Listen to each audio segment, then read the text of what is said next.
মোমেন শাহ রাহমাতুল্লাহ আলাইহিকে আমার মুজাদ্দিদ জামান জানিয়ে দিলে, এ বাবা আব্দুল মোমেন রে, আমি আবু বকর তোমাকে হুকুম করে দিলাম, বিশ্বে ওলি আল্লাহদের মাজার গুলোকে ঘুরে ঘুরে ঘুরে ঘুরে আসো। অনেক বড় কথা, আমি যেটা মূল বুঝাতে চাইছি, সব জায়গা ঘুরে যখন দরবারে আসলে আমার মুজাদ্দিদ জামান কিছুক্ষণ বসাবার পরে ওনাকে আবার সবক দিয়ে বলতে লাগলে, বাবা তুমি লোকালয় ছেড়ে দিয়ে জঙ্গলে চলে যাও, ওই জঙ্গলে গিয়ে আল্লাহ দাসত্ব করো, আল্লাহর জিকিরে ধ্যানে তুমি মগ্ন হয়ে যাও। হযরত সুফি আব্দুল মোমেন রাহমাতুল্লাহ আলাইহি মুর্শিদ পীরের হুকুম শোনার পরে ওই জঙ্গলের দিকে যখন যেতে লেগেছে, গভীর জঙ্গলে যখন ঢুকে যেতে লেগেছে, একই অশ্র বাঘ আগিয়ে আগিয়ে আসতে লেগেছে। আব্দুল মোমেন রাহমাতুল্লাহ আলাইহি এই বাঘকে দেখে কিন্তু ভয় খাইনি, তুমি আমি হলে ভয় খেয়ে যেতাম, কেন আল্লাহর ওলিরা আল্লাহ ছাড়া দ্বিতীয় কাউকে ভয় করে না। আর মজার বিষয় হলো এটাই, যাদের দিলে আল্লাহর ভয় থাকে সমস্ত মানুষ তাকে ভয় করবে, সমস্ত জিনিস তাকে ভয় করবে, আর যাদের দিলে আল্লাহর ভয় নেই সে সবাইকে ভয় করবে, সে সবাই তাকে লুটে যাবে।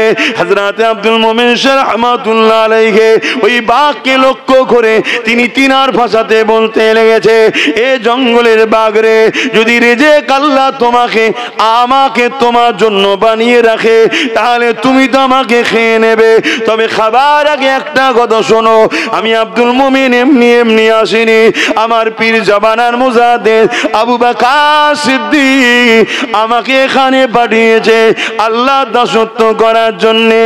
এ যুবকেরা, হুজুরের জীবনীতে লেখা আছে ওই জঙ্গলের বাঘখানা পোষা বিড়ালের নাই, হুজুরের গায়ে এসে গা খসে বসে যায়। আল্লাহু আকবার। আল্লাহ নবীকে সাহাবা হুজুররা বলতে লাগলেন, ইয়া রাসূলুল্লাহ হাবিবাল্লাহ, আপনি বলছেন তো আমরা গিয়ে বসবো, হুজুর ওই মাহফিলে বসলে কি লাভ হবে, কি ফায়দা হবে? আল্লাহ নবী বললেন, তিনটে জায়গাতে বসলে আল্লাহ খুশি হয়। প্রথম নম্বর হলো বাইতুল্লাহ, দ্বিতীয় নম্বর হলো মা বাপের মুখে দিকে তাকিয়ে বসা, তিন নম্বর হলো ক্বালা হালাকাত যিকির, যেখানে আল্লাহর কথা হয়। এসব আর ওই মাহফিলে বসলে আল্লাহ রাজি হয়ে যায়।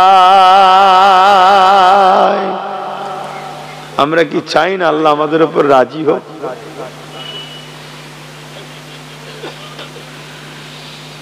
আল্লাহ নবী আরো বলেন, এ আমার সাহাবারা, আমার উম্মত উম্মতিদেরকে জানিয়ে দেবে, কেউ যদি 1 ঘন্টা দিন ইসলাম শিখার জন্য কোরআনের মাহফিলে বসে, এমন করে দিনের আলোচনার মাহফিলে বসে, 40 বছর নফল ইবাদত করলে যে নেকি হয়, 1 ঘন্টা দিন শিখার জন্য বসলে আল্লাহ পাক তার আমলনামায় 40 বছর ইবাদতের নেকি দেয়।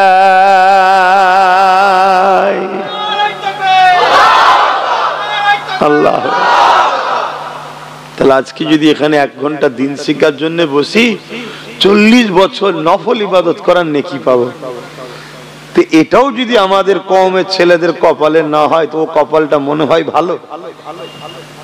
হালকা বয়সে হয়, একটু পিকনিক করতে যাবে, হালকা বয়সে হবে, একটু এদিক ওদিক আড্ডা দেবে, হইয়াই করবে, সব করবে।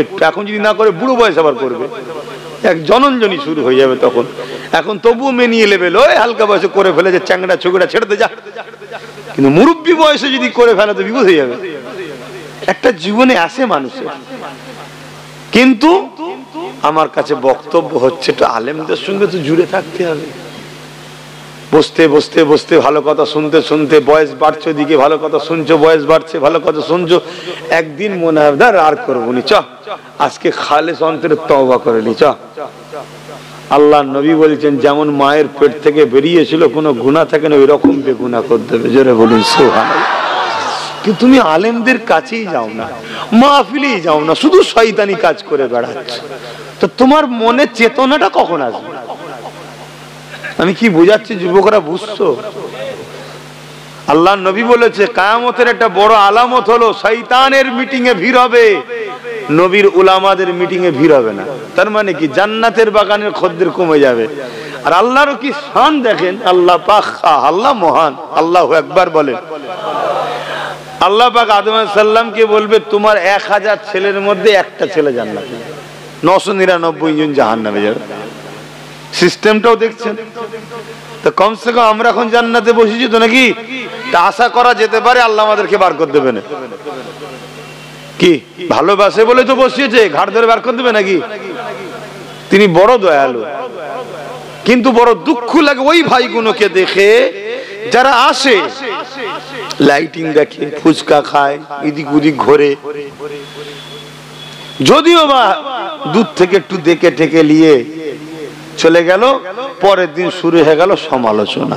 আরে তুই কোথাকারের মুফতি, সমালোচনা করছিস? কত ক্লাস পড়েছিস? শুরু হয়ে গেল। এগুলোকে দেখে বড় খারাপ লাগছে। অথচ একবারও ভাবলো না যে ইসলামটা কত কষ্ট করে আমার নবী আমাদের কাছে পৌঁছেছে, আর আমাদের গাফলতির জন্য আজকে মানবরূপী পশুগুলো দিন রাত ইসলামের বিরুদ্ধে সমালোচনা করছে। ইসলামকে কেউ বলছে মিটিয়ে দেবো, কেউ বলছে মাদ্রাসা কোন জঙ্গি তৈরি হচ্ছে, কেউ বলছে এই মুল্লা মৌলী সাহেবরা সব আতঙ্কবাদী। কথা বুঝছেন না? বলেন না, আমাকে কেউ বলেন না, আমাকে বলে তো গোষ্ঠী সমেত তার সাইজ করে ফেলবে। কিন্তু মোল্লা মৌলী সাহেবদের বলছে না, বলেন না, তাহলে আমি একা মোল্লা মৌলী সাহেব নাকি? কিন্তু বাকি মোল্লাদের মুখে কথা নেই, সব চুপ। কিন্তু আমার উচিত উলামাদেরকে সংগঠিত হওয়া, ঐক্য হওয়া, কারণ পানি এখন বেশি দূর গড়াই নেই, এক্ষুনি বাদ দিয়ে দেওয়া দরকার। আর পারবো? আল্লাহ শুকর করে বলছি, যদি আমাকে পছন্দ করো, সামনে যদি রাখো, আমি সিনা চিতিয়ে সামনে থাকতে রাজি আছি। আর যদি মনে করো না অন্য কাউকে দেবো, দাও তাকে, তবে কিন্তু তার দিলে যেন নবী থাকে। যার দিলে নবী নেই তার নেতৃত্ব মানা হারাম। শুনছেন তো নাকি? হ্যাঁ, নবীর ওয়ারিস যে হবে তাকে তো মানবো। নবীর ওয়ারিস নবীকেই ভালোবাসেন, এই কিরকম ওয়ারিস রে? আল্লাহ কি বলেছে, আমার নবী কি বলেছে? আল উলামা ওয়ারাসাতুল আম্বিয়া, আমি চলে যাচ্ছি কিন্তু দিনের আমার ওয়ারিস থাকবে, তারা উলামা হবে। কোন উলামা? যারা আমার ওয়ারিস। নবীর ওয়ারিস নবী নেই। নামাজ আছে, রোজা আছে, দাড়ি আছে, টুপি আছে, হজ আছে, এলেমের গরমও রয়েছে, সব ঠিক আছে, অসুবিধা নেই। হুজুর আছে না? হুজুর নেই, তার নেতৃত্ব মানতে পারবো না, তার নেতৃত্ব মানে হারাম। শুনছেন তো নাকি? তা আমি আমার যুবক গুণকে লক্ষ্য করে বলছি, আমার নবী কত কষ্ট করেছে জানো না? তোমাদের কি একটু দিলে ময়া লাগে না? হ্যাঁ, একটু কি ভাববে না যে আমার মরণের পর কবর আছে? কবরে হয় জান্নাতের বাগান হবে, না 99টা সাপ জাহান্নামের গর্ত, দুটোর মধ্যে তৃতীয় কিছু নয়।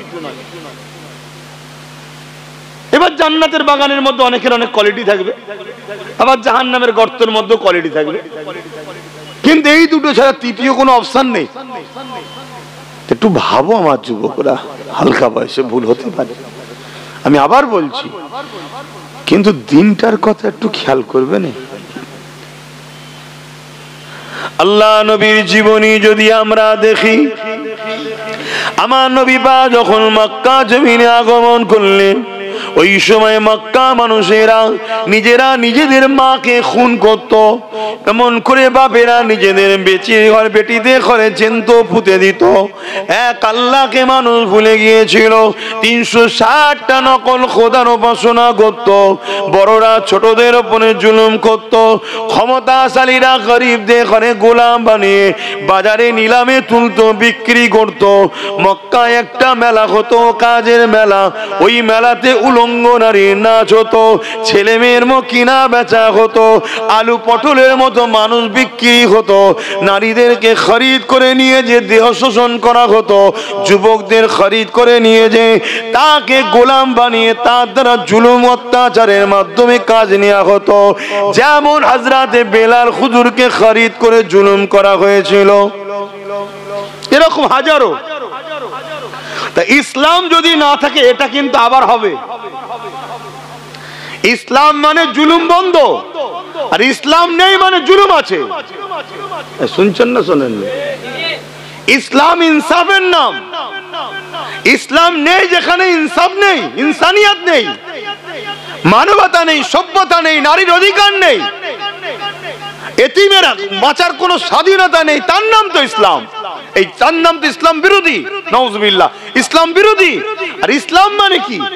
গরিবের অধিকার, ইনসাফ, ইনসানিয়াত, এতিমের অধিকার, মানব বন্ধন, জুলুম খতম। তাহলে আমরা ইসলামকে রাখবো না মিটিয়ে দেবো?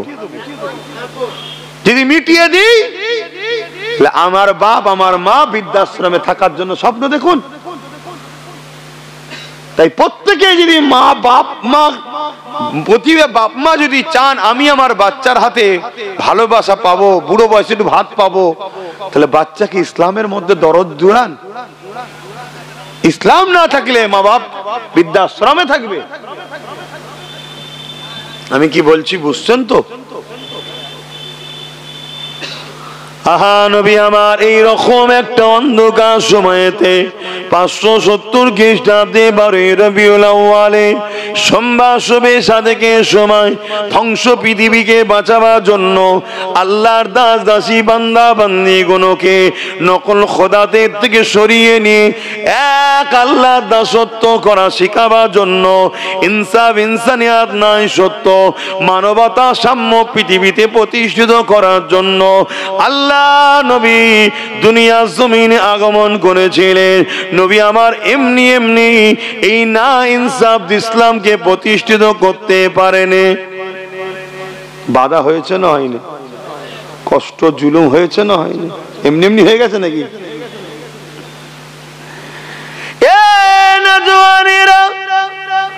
আল্লাহ নবী আস্তে আস্তে বড় হলেন।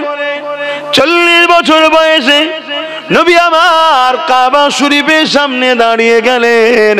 এলাকার মানুষদিগকে দাওয়াত দিতে লাগলেন, এলাকার মানুষদিগকে ডাক দিলেন, এ আমার এলাকার মানুষেরা এদিকে আসো, এদিকে আসো। 40 বছর ধরে আমার নবীর ব্যবহার, আমার নবীর আখলাক, আমার নবী উঠা বসা, আমার নবীর কথাবার্তা, আমার নবীর চাল চলনে পুরো মক্কার মানুষ আমার নবীর ফ্যান হয়ে গেছে, দিবানা হয়ে গেছে। তখন কিন্তু আমার নবী ঘোষণা দেয়নি আনা মুহাম্মদ রাসূলুল্লাহ। কিন্তু 40 বছর বয়সে আমার নবী যখন কাবার পাশে দাঁড়িয়ে গিয়ে বলতে লাগলো লা ইলাহা ইল্লাল্লাহ আনা মুহাম্মদ রাসূলুল্লাহ, কিন্তু এই কথাটা বলার আগে নবী আর একটা কথা তাদেরকে বলেছিল, এ আমার প্রতিবেশী এলাকার মানুষেরা, আমি মুহাম্মদ রাসূলকে, আমি মুহাম্মদকে তোমরা কোন নজরে দেখো? তারা সবাই বলল তুমি খুব ভালো। তাদের ভাষায় কোনোদিন ভুল করেননি, কোনো অন্যায় করেননি, কোনো বুড়াই আপনার মধ্যে নাই, আপনি যা বলেন সত্য বলেন, মানুষের উপকার চান। তাহলে 40 বছর ধরে আমার নবী মক্কার মানুষের কাছে আমার নবীকে প্রস্তুত তৈরি করছেন, মানে নবী হওয়ার প্রস্তুত নয়, মানুষের কাছে দেখাচ্ছেন, দেখছে যে মানুষটার মধ্যে কোনো ভুল নেই, কোনো জুলুম নেই, কোনো হিংসা নেই, কোনো মানুষের ক্ষতি করতে চাই না, এগুলো প্রথম আল্লাহ দেখালেন। এখানে একটা কথা বলেলি কেন, আল্লাহ নবী বলেছে আখরি জামানায় আমার উম্মত আমাকে কষ্টদায়ক কথা বলবে। কি কথা বলবে? কষ্টদায়ক কথা বলবে। আমার ভয় হয় আমার উম্মত শিরক করে ধ্বংস হবে না, কিন্তু আমার ভয় হয় আমার উম্মত আমাকে কষ্টদায়ক কথা বলার জন্য ধ্বংস হয়ে যাবে। ঠিক এই জায়গাতে কষ্টদায়ক কথা হলো কি, অনেকে বলে বেড়ায় যে আমার নবী 40 বছর বয়সে নবুয়াত পেয়েছে, তার আগে নাকি নবী ছিল না। বললেন না নাউজুবিল্লাহ। তা আমার যুবকগুলো এটা জানা দরকার আছে না? নাই? আমার যুবকগুলো যদি ধরা না দেয়, সোশ্যাল মিডিয়ায় ভাবছে আমি ওয়াজ শুনে নেবো। আর সোশ্যাল মিডিয়া কাদের দখলে আছে ভাই? ইসলামের পক্ষে না ইসলামের দুশ্মনদের পক্ষে? ইহুদিদের হাতে, খ্রিস্টানদের হাতে। আমাদের বক্তব্যকে সামনে আনবে না যারা ওদের হয়ে কাজ করছে, মোল্লা মুলি সাহেব সেজে, তাদের ক্লিপগুলো মানুষের সামনে আসবে। কে বলবে আমি মিশর থেকে পড়েছি, কে বলবে মদিনা থেকে পড়েছি, কে বলবে আমি বুখারী পড়াই, কে বলবে আমি তাফসীর লিখেছি। নানা রকম সব টাইটেল দিয়ে বসে যাবে সেজে গুজে। আপনি ভাববেন বিরাট বড় শেখ, বিরাট বড় মুফতি আল্লামা। সে বক্তব্য দিতে দিতে কি বলবে যে আমার নবী 40 বছর বয়সে নবী হয়েছেন, তার আগে মোহাম্মদ রসুল সাধারণ একটা মানুষ ছিলেন। আমাদের যুব সমাজ প্যান্ট শার্ট পরা দাঁড়ি চাচা হালকা বয়সে এদিক ওদিক করে বেড়াই, কমসে কম গুনাহগার ছিল, কাফের ছিল না। এই বক্তব্যটা যেই বিশ্বাস করে অমনি কাফের হয়ে গেল। তাহলে কিভাবে আমাদেরকে কাফের বানানো চলছে বিশ্বজুড়ে, বুঝতে পারছেন? এবার প্রশ্ন হতে পারে যে আমাদেরকে কাফের বানিয়ে তাদের কি লাভ? তাদের লাভ একটাই, তারা ভয় করে আমাদের। তারা কি করে? ভয় করে। কেন ভয় করে? তারা পুরো পৃথিবীকে আবার নতুন করে গোলাম বানাতে চাইছে, যেমন ফেরাউন করেছিল, নমরুদ করেছিল। গরিবদেরকে লুটবে, নারীদেরকে জুলুম করবে, হত্যা করবে, মানুষের স্বাধীনতাকে কেড়ে নেবে। শুনছেন তো? আর ইসলাম গরিবের পক্ষে লড়াই করা শিখিয়েছে, মানুষের স্বাধীনতা দেওয়া শিখিয়েছে, দাসত্ব শিকল ভেঙে দিয়ে মানুষকে আজাদ করা শিখিয়েছে। তাই ইসলামের যারা হবে তারা এই জালিমদের বিরুদ্ধে লড়বে না? লড়বে না। কিন্তু তারা দেখছে অস্ত্র আমাদের হাতে, বোম আমাদের হাতে, বন্দুক আমাদের হাতে, মিসাইল আমাদের হাতে, পারমাণবিক শক্তি আমাদের হাতে, ক্ষমতা আমাদের হাতে, সব আমাদের হাতে, তারপরও আমাদেরকে ভয় করে। কেন? ওরা জানে আমাদের সিনাতে ঈমান আছে, ঈমানের পাওয়ার পারমাণবিক বোমাকে যদি বলে ফাটবে না, ফাটবে না। জোরে বলুন সুবহানাল্লাহ। এজন্য ওরা আমাদের ঈমানটাকে বার করার চেষ্টা করছে। আর ঈমান ডিপেন্ড করছে নবীর প্রেম ও আদবের উপরে। শুনছেন তো নাকি? তাহলে আমার যুবক ছেলেগুলো যদি না বসে দেখে বুঝাবো কি রে? আল্লাহ কারে ভরে যাচ্ছে, দেখুন হু করে মানুষ আসছে না, আসে না? এটা সুন্দর লাগছে না লাগে না?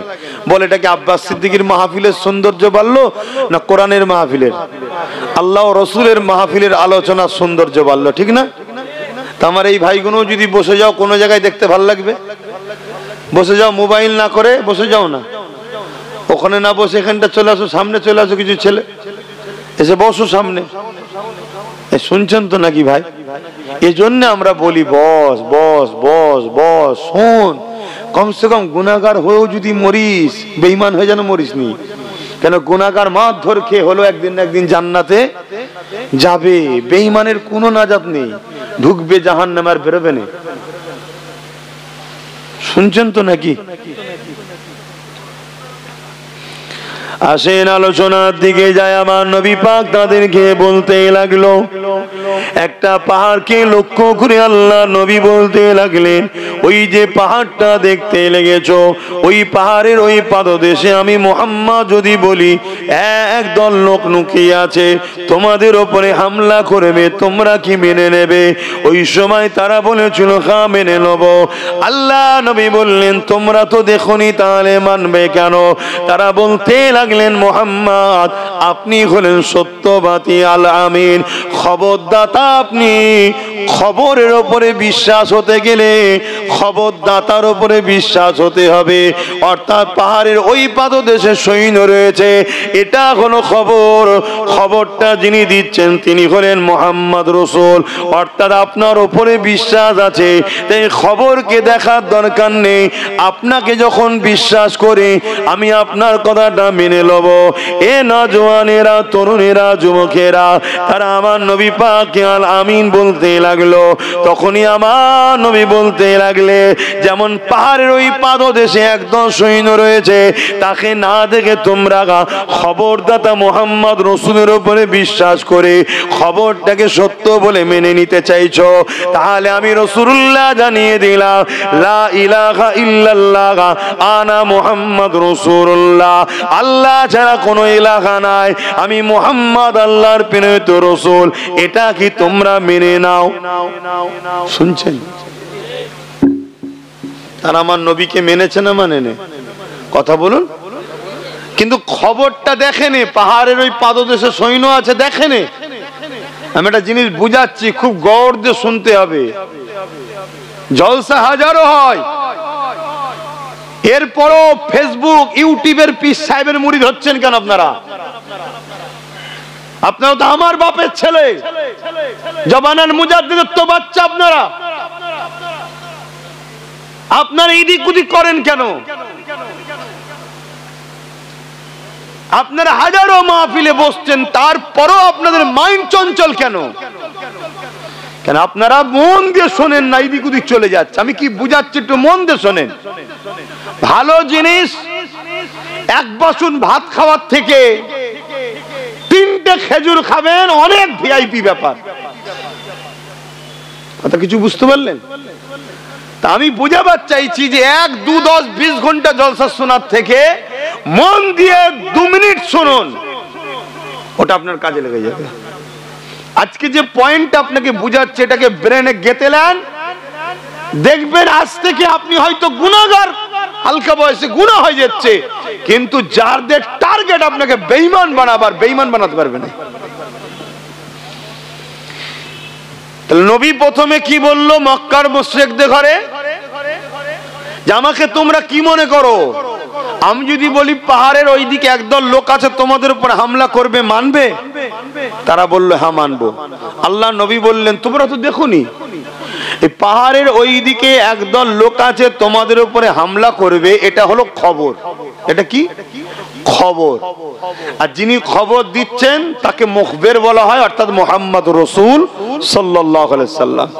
তাহলে মক্কার মুশরিকরা কি বলল? আমাদের খবর দেখার দরকার নেই, আপনি বলছেন আপনার উপরে আমাদের ঈমান আছে, বিশ্বাস আছে, আপনি সত্যবাদী, আপনি মিথ্যা বলতে পারেন না। ওই লোকগুলোকেই যখন রাসূল বললেন লা ইলাহা ইল্লাল্লাহ, নেই কোনো ইলাহা আল্লাহ ছাড়া, এটা হলো খবর। আর আনা মুহাম্মদ রাসূলুল্লাহ, এটা হলো যিনি খবর দিচ্ছেন, মুখবের।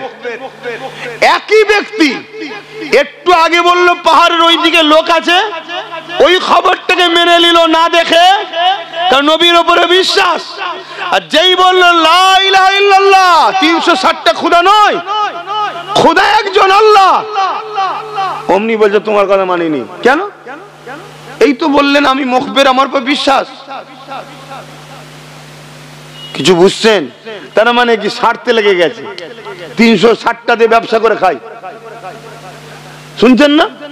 আজকেও যারা ব্যবসা করে খায় ধর্মের নামে, তারা আমার রসুলকে মানতে পারবে না। কেন? আমার রসুলের কাছে ভণ্ডমি চলবে না, বেইনসাফি চলবে না, জুলুম চলবে না, অত্যাচার চলবে না, ধোঁকাবাজি চলবে না, ফট চলবে না, মা বাপের উপর জুলুম চলবে না, এতিমকে ঝেড়ে খাওয়া চলবে না, এতিমের বিরোধী করা যাবে না, বিধবার উপর জুলুম চলবে না। যারা ধর্মের নামে নারী দেহ শোষণ করে, তারা কখনো মোহাম্মদ রসুলকে মানতে পারে? তারা তো চাইবে ইসলামকে মুছে দেবো। কিন্তু আপনারা কি আমার রসুলকে চান না? তাহলে আপনারা আমার রসুলের দিনের জন্য কি করছেন বলুন? এই জলসা করে দিলেন, হয়ে গেল? ভাবতে হবে আপনাদেরকে। তারা যেমন প্ল্যান পরিকল্পনা তৈরি করছে, আজ থেকে করেন, দীর্ঘ 100 বছর ধরে প্ল্যান করছে যে 100 বছর পর একটা শক্তি হব, সেই শক্তি দ্বারা ইসলামকে মুছবো। কেউ 150 বছর, কেউ 200 বছর, কেউ কারো পদ্মা তো চলে গেছে সেদিন থেকে প্ল্যান, যুগ যুগ ধরে চলে আসছে, মিটাতে হবে। কেন রে বাবা? না অন্ধকারে চুরি করা সম্ভব, ইসলামের আলোতে ধরা পড়ে যাচ্ছে। এই কথা বুঝছেন না? বোঝেন না? অন্ধকার যদি থাকে, অন্ধকার যদি থাকে, গুমুত খাইও বলবো এটা সেফা হবে, খা। আর ইসলামের আলো এসে গেলেই বলবে মানুষ শ্রেষ্ঠ। কথা বুঝে আসছে না? নাই? তাহলে ইসলামকে দাবাতে হবে না? হবে না? কিন্তু আমরা ইসলামকে যারা ভালোবাসি, আমাদের ভূমিকা কি বলুন? আমরাও তো ফাংশন নিয়ে, নাচ নিয়ে, গান নিয়ে, মেলা নিয়ে, জুয়া নিয়ে ব্যস্ত। কি গো, আমার ভুল বলা হচ্ছে? তওবা করেন আমার ভাইরা। আসেন আমার নবী পাকের কষ্টের ইসলামের পাশে দাঁড়ান, আমার নবী পাকের ইসলামকে নিজের জীবনে ধারণ করেন। তার পাশাপাশি আমার নবীর ইসলামকে নিয়ে কেউ মিথ্যা প্রচার করলে ওই মিথ্যাটাকে খনন করার জন্য আমাদের মতো যারা লড়াই করছে তাদের পাশে চতুর্দিকে ঘিরে ঢাল হয়ে দাঁড়িয়ে যান। না হয় আপনাদের চোখের আড়ালে উলামাদের উপরে জুলুম বেড়ে যাচ্ছে, তাদেরকে অত্যাচার করা হচ্ছে, তাদের উপরে স্টিম রোলার চালানোর প্ল্যান চলছে, কিন্তু আপনারা যদি তাদের পিছনে ঢাল হয়ে ঘিরে দাঁড়ান, এই জমিনের উপরে কোনো মা এমন সন্তানকে জন্ম দেয়নি মুহাম্মদ রাসূলের গোলামদের মোকাবেলা করে কামিয়াবি হতে পারবে।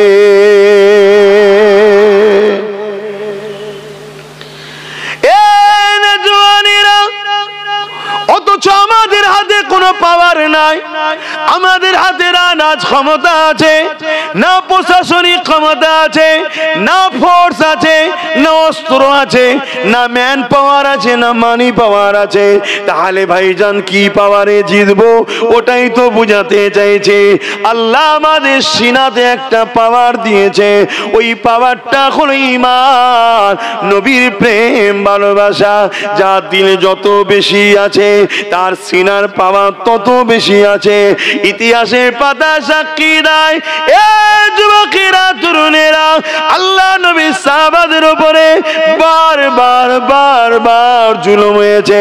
জালিমরা জুলুম করতে করতে হাঁপিয়ে গেছে, সাহাবারা হাসতে হাসতে জীবনকেও দিয়ে দিয়েছে।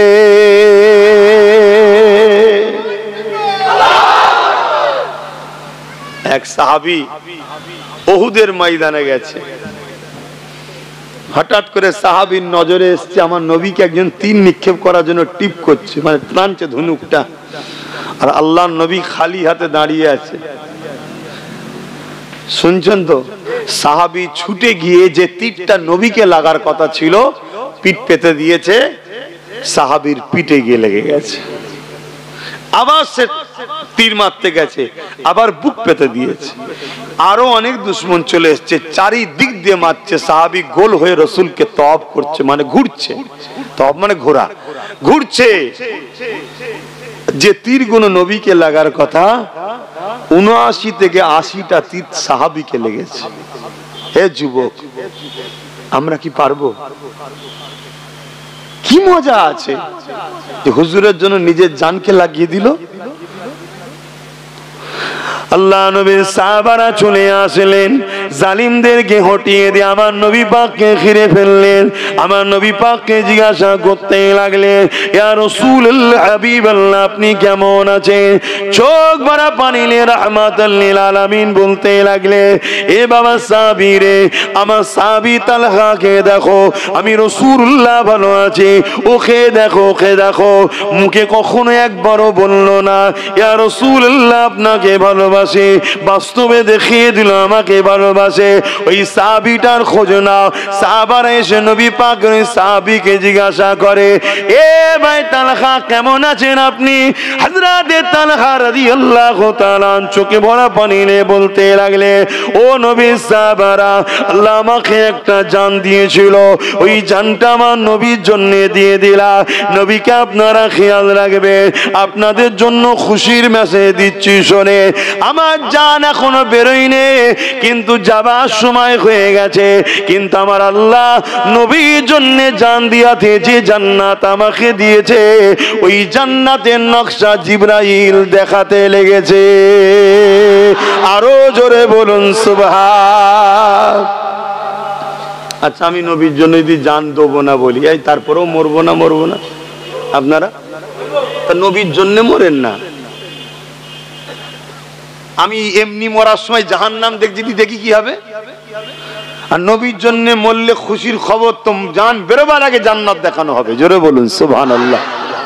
আমি তো বলছি না যে নবীর জন্য মরা মানে কাউকে মারকে যাও না, নিজেকে নবীর দিনের উপর রাখো। আর কেউ যদি নবীর দিনে নোংরা ফেলতে চায়, তুমি সঠিকভাবে সঠিক উত্তরটা তাকে দাও। যদি তুমি দিতে না পারো, তোমার দিওয়াতে হয়তো ভুল হয়ে যেতে পারে, সবার তো মুখ খোলা উচিত নয়।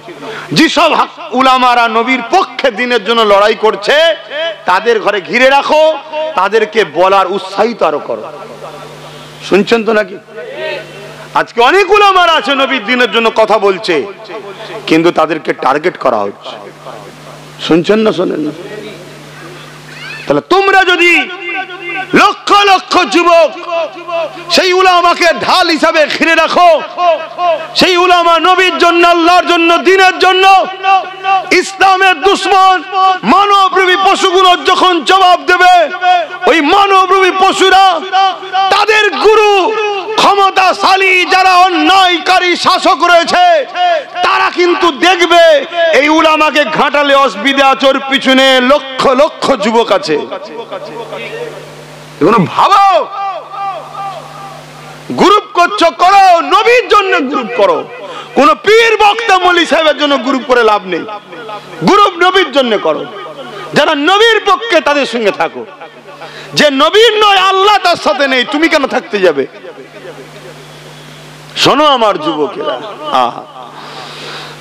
আল্লাহ নবী যখন এই মেসেজ দিলেন লা ইলাহা ইল্লাল্লাহ আনা মুহাম্মদ রাসূলুল্লাহ, তারা মানলো না, হই হই করে আমার নবীকে অপমান করে চলে গেল। ভাবো তো, আজকে ধরো আমি একটা কথা বললাম, এই তোমরা বসো, আমার কথা না শুনে সবাই যদি হই হই করে চলে যাও, আমি তো মনে হবে জমিনটা ফেটে যাক, আমি ঢুকে যাই। তাহলে বলো তো, দোনো জাহানের সুলতান তার কতটা কষ্ট হয়েছে? হ্যাঁ, আমি কে? আমার নবীর কাছে আমার হাইসিয়াতটা কি? নবী তো অনেক দূরের ব্যাপার। নবী পাক সাল্লাল্লাহু আলাইহি ওয়াসাল্লাম যে ঘোড়ার পিঠে চাপতেন, ওই ঘোড়ার খুঁড়ে যে ধুলোটা লাগতো, ওই ধুলোটা আব্বাস সিদ্দিকী হতে পেরেছি কি আমি জানি না। আমার নবীকে চেনো যুবক? আমার নবীকে জানো? আজকে জানো না বলেই তো দুনিয়া তোমাকে লুটে যাচ্ছে, দুনিয়া তোমাকে মেরে যাচ্ছে। আর তোমার দিলে যদি আমার নবী থাকতো, তুমি যদি নবী চিনতে, দুনিয়া তোমাকে সম্মান করতে বাধ্য। শুধু দুনিয়ার মানুষ কেন, জঙ্গলের জীব জন্তু পশু তোমাকে সম্মান করবে। এ বিষয়ে একটা কথা বলি শোনেন। আল্লাহর ওলি জামানার মোজাদে দাদা হুজুর পীর কেবলার খাতে এক মুসলিম ঘরের ছেলে এসে হাতে হাতে ইমানের কলেমা পড়ে যায়। নাম ছিল প্রতাপ চন্দ্র সেন। দাদা হুজুর পীর কেবলা তিনার নাম দিলেন আব্দুল মুমিন। ভাই আমি একটু দাদা হুজুরের কথা একটু এসছে বলছি, অসুবিধা নেই তো? কেন আমি বেশিরভাগ জায়গায় হুজুরের নবীর কথাই বলি, কিন্তু দাদা হুজুর কি নবীর বাইরে? নবীর আওলাদ হয় দাদা হুজুর, বলুন সুবহানাল্লাহ, বংশের আওলাদ। তরুণেরা, হযরত আব্দুল মুমিন রাহমাতুল্লাহ আলাইহি আমার মুজাদ্দিদ জামান জানিয়ে দিলে, এ বাবা আব্দুল মুমিন রে, আমি আবু বকর তোমাকে হুকুম করে দিলাম, বিশ্বে ওলি আল্লাহদের মাজার গুলোকে ঘুরে ঘুরে ঘুরে ঘুরে আসো। অনেক বড় কথা, আমি যেটা মূল বুঝাতে চাইছি, সব জায়গা ঘুরে যখন দরবারে আসলে আমার মুজাদ্দিদ জামান কিছুক্ষণ বসাবার পরে ওনাকে আবার সবক দিয়ে বলতে লাগলে, বাবা তুমি লোকালয় ছেড়ে দিয়ে জঙ্গলে চলে যাও, ওই জঙ্গলে গিয়ে আল্লাহ দাসত্ব করো, আল্লাহর যিকিরে ধ্যানে তুমি মগ্ন হয়ে যাও। হযরত সুফি আব্দুল মুমিন রাহমাতুল্লাহ আলাইহি মুর্শিদ পীরের হুকুম শোনার পরে ওই জঙ্গলের দিকে যখন যেতে লেগেছে, গভীর জঙ্গলে যখন ঢুকে যেতে লেগেছে, একই অশ্র বাঘ আগিয়ে আগিয়ে আসতে লেগেছে। আব্দুল মুমিন রাহমাতুল্লাহ আলাইহি এই বাঘকে দেখে কিন্তু ভয় খায়নি। তুমি আমি হলে ভয় খেয়ে যেতাম, কেন আল্লাহর ওলিরা আল্লাহ ছাড়া দ্বিতীয় কাউকে ভয় করে না। আর মজার বিষয় হলো এটাই, যাদের দিলে আল্লাহর ভয় থাকে সমস্ত মানুষ তাকে ভয় করবে, সমস্ত জিনিস তাকে ভয় করবে। আর যাদের দিলে আল্লাহর ভয় নেই, সে সবাইকে ভয় করবে, সে সবাই তাকে লুটে যাবে। হযরত আব্দুল মুমিন রাহমাতুল্লাহ আলাইহি ওই বাঘকে লক্ষ্য করে তিনি তিনার ভাষাতে বলতে লেগেছে, এ জঙ্গলের বাঘ রে, যদি রেজেক আল্লাহ তোমাকে আমাকে তোমার জন্য বানিয়ে রাখে, তাহলে তুমি তো আমাকে খেয়ে নেবে, তবে খাবার আগে একটা কথা শোনো, আমি আব্দুল মুমিন এমনি এমনি আসিনি, আমার পীর জামানার মুজাদ্দিদ আবু বকর সিদ্দিক আমাকে এখানে পাঠিয়েছে আল্লাহ দাসত্ব করার জন্য। এ যুবকেরা, হুজুরের জীবনীতে লেখা আছে ওই জঙ্গলের বাখানা পোষা বিড়ালের নাই হুজুরের গায়ে এসে গা খসে বসে যায়। আল্লাহু আকবার। সবকিছু কন্ট্রোল কার হাতে? আল্লাহর কুদরতি হাতে, আল্লাহর কুদরতি হাতে। এখন তো কিছু মানুষ বেরিয়েছে আল্লাহর ওলিদেরকে মানে না, আছে না নাই? এ সব ইহুদি খ্রিস্টানদের চট, শুধু আমাদের ইমানকে লুটবে এদের কাজ। এরা নামাজের বেলায় চলো, রোজার বেলায় চলো, হজের বেলায় চলো, দানের বেলায় চলো, দাড়ি রাখো, টুপি চলো, নবীর প্রেম ওলিদের প্রেম ওফ, মরে গেছে সেখানে ফালতু কথা বলে কি হবে? মদিনায় আরে নবী মরে গেছে যে কি করবো, নাউজুবিল্লাহ বলেন। তো এইগুলো যদি আমাদের যুবকরা না জানে তাহলে তো সোশ্যাল মিডিয়া দেখবে, দেখার পরে দুদিন পরে এরা যে ওলি আল্লাহদের মাজার ভাঙবে। আজকে খাজা হুজুরের মাজারের নামে কেস করেছে, তাই তো নাকি? শুনেছেন তো নাকি? যে কেস করেছে সে একজন অমুসলিম, কিন্তু মুসলিম দাবিদার হাজার হাজার মানুষ আছে, উলামা আছে যারা আল্লাহর ওলিদেরকে মাজারকে ভাঙার পক্ষে আছে না নাই? তো এদের বিরুদ্ধে আন্দোলনটা কি করবে? তো অমুসলিম সাহস পাচ্ছে কোথা থেকে? সে তো জানে মাজার ভেঙে দিতে হয় মোল্লাদেরই কথা, তাহলে আমি ভুল কি করছি? সে তো এটাই ভাবছে। বোঝো আমার যুবকরা, বোঝো বাপেরা, নজওয়ান তরুণেরা, এ নবী পাকের প্রেমিকেরা, আল্লাহর হয়ে যান, নবীর হয়ে যান। যে দিলে আল্লাহ ও নবী আছে, নবীর প্রেম ও আদম আছে, দুনিয়ার কোনো শক্তি নাই ওই দিলকে দমিয়ে দিতে পারে। এ নজওয়ানেরা, আরো একটা কথা মুজাদ্দিদ জামানের বলে যান, শুনে রেখে দেন। বিশেষ করে আপনারা উত্তর 24 পরগনার মানুষ, উত্তর 24 পরগনার গর্ব, বসিরহাটের বড় মাওলানা আল্লাহ আমার গোলামী রহমাতুল্লাহ আলাইহিকে নিয়ে আমার মুজাদ্দিদ জামান জলসায় যাচ্ছে। দাদা হুজুর পীর কেল্লা যখন জলসাতে যাচ্ছে, সাথে বসিরহাটের বড় মাওলানা আল্লাহ আমার গোলামী শেখ হুজুরের সাথে যেতে লেগেছে। এ নওজওয়ানেরা, জঙ্গলের ভেতর দিয়ে যেতে হয়েছে। এমন একটা সময় দেখা যায় গরুর গাড়ি করে যেতে লেগেছিল। গরুর গাড়ি যিনি চালক ছিলেন সে লাফ মেরে ওই গরুর গাড়ির উপরে যে ছাউনি করা ছিল পর্দা দিয়ে, খিরা দিয়ে, তার মধ্যে লাফ মেরে ঢুকে পড়েছে। মুজাদ্দিদ জামান বলতে লেগেছে, বাবার কি হয়েছে রে বাবা? আর তোমার গরুগুলো এত লাফালাফি করছে কেন রে বাবা? কি হলো? এই মানুষটা বলতে লেগেছে, হুজুর আর বাঁচার কোনো উপায় নেই। কেন, কি হয়েছে বলো?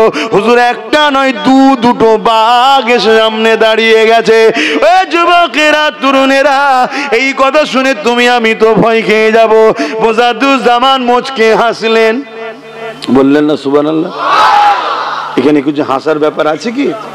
তা হাসার যখন ব্যাপার নেই, তাহলে যখন হেসেছে তাহলে এটা আল্লাহর একটা কুদরতের নিদর্শন, ঠিক না বেটি?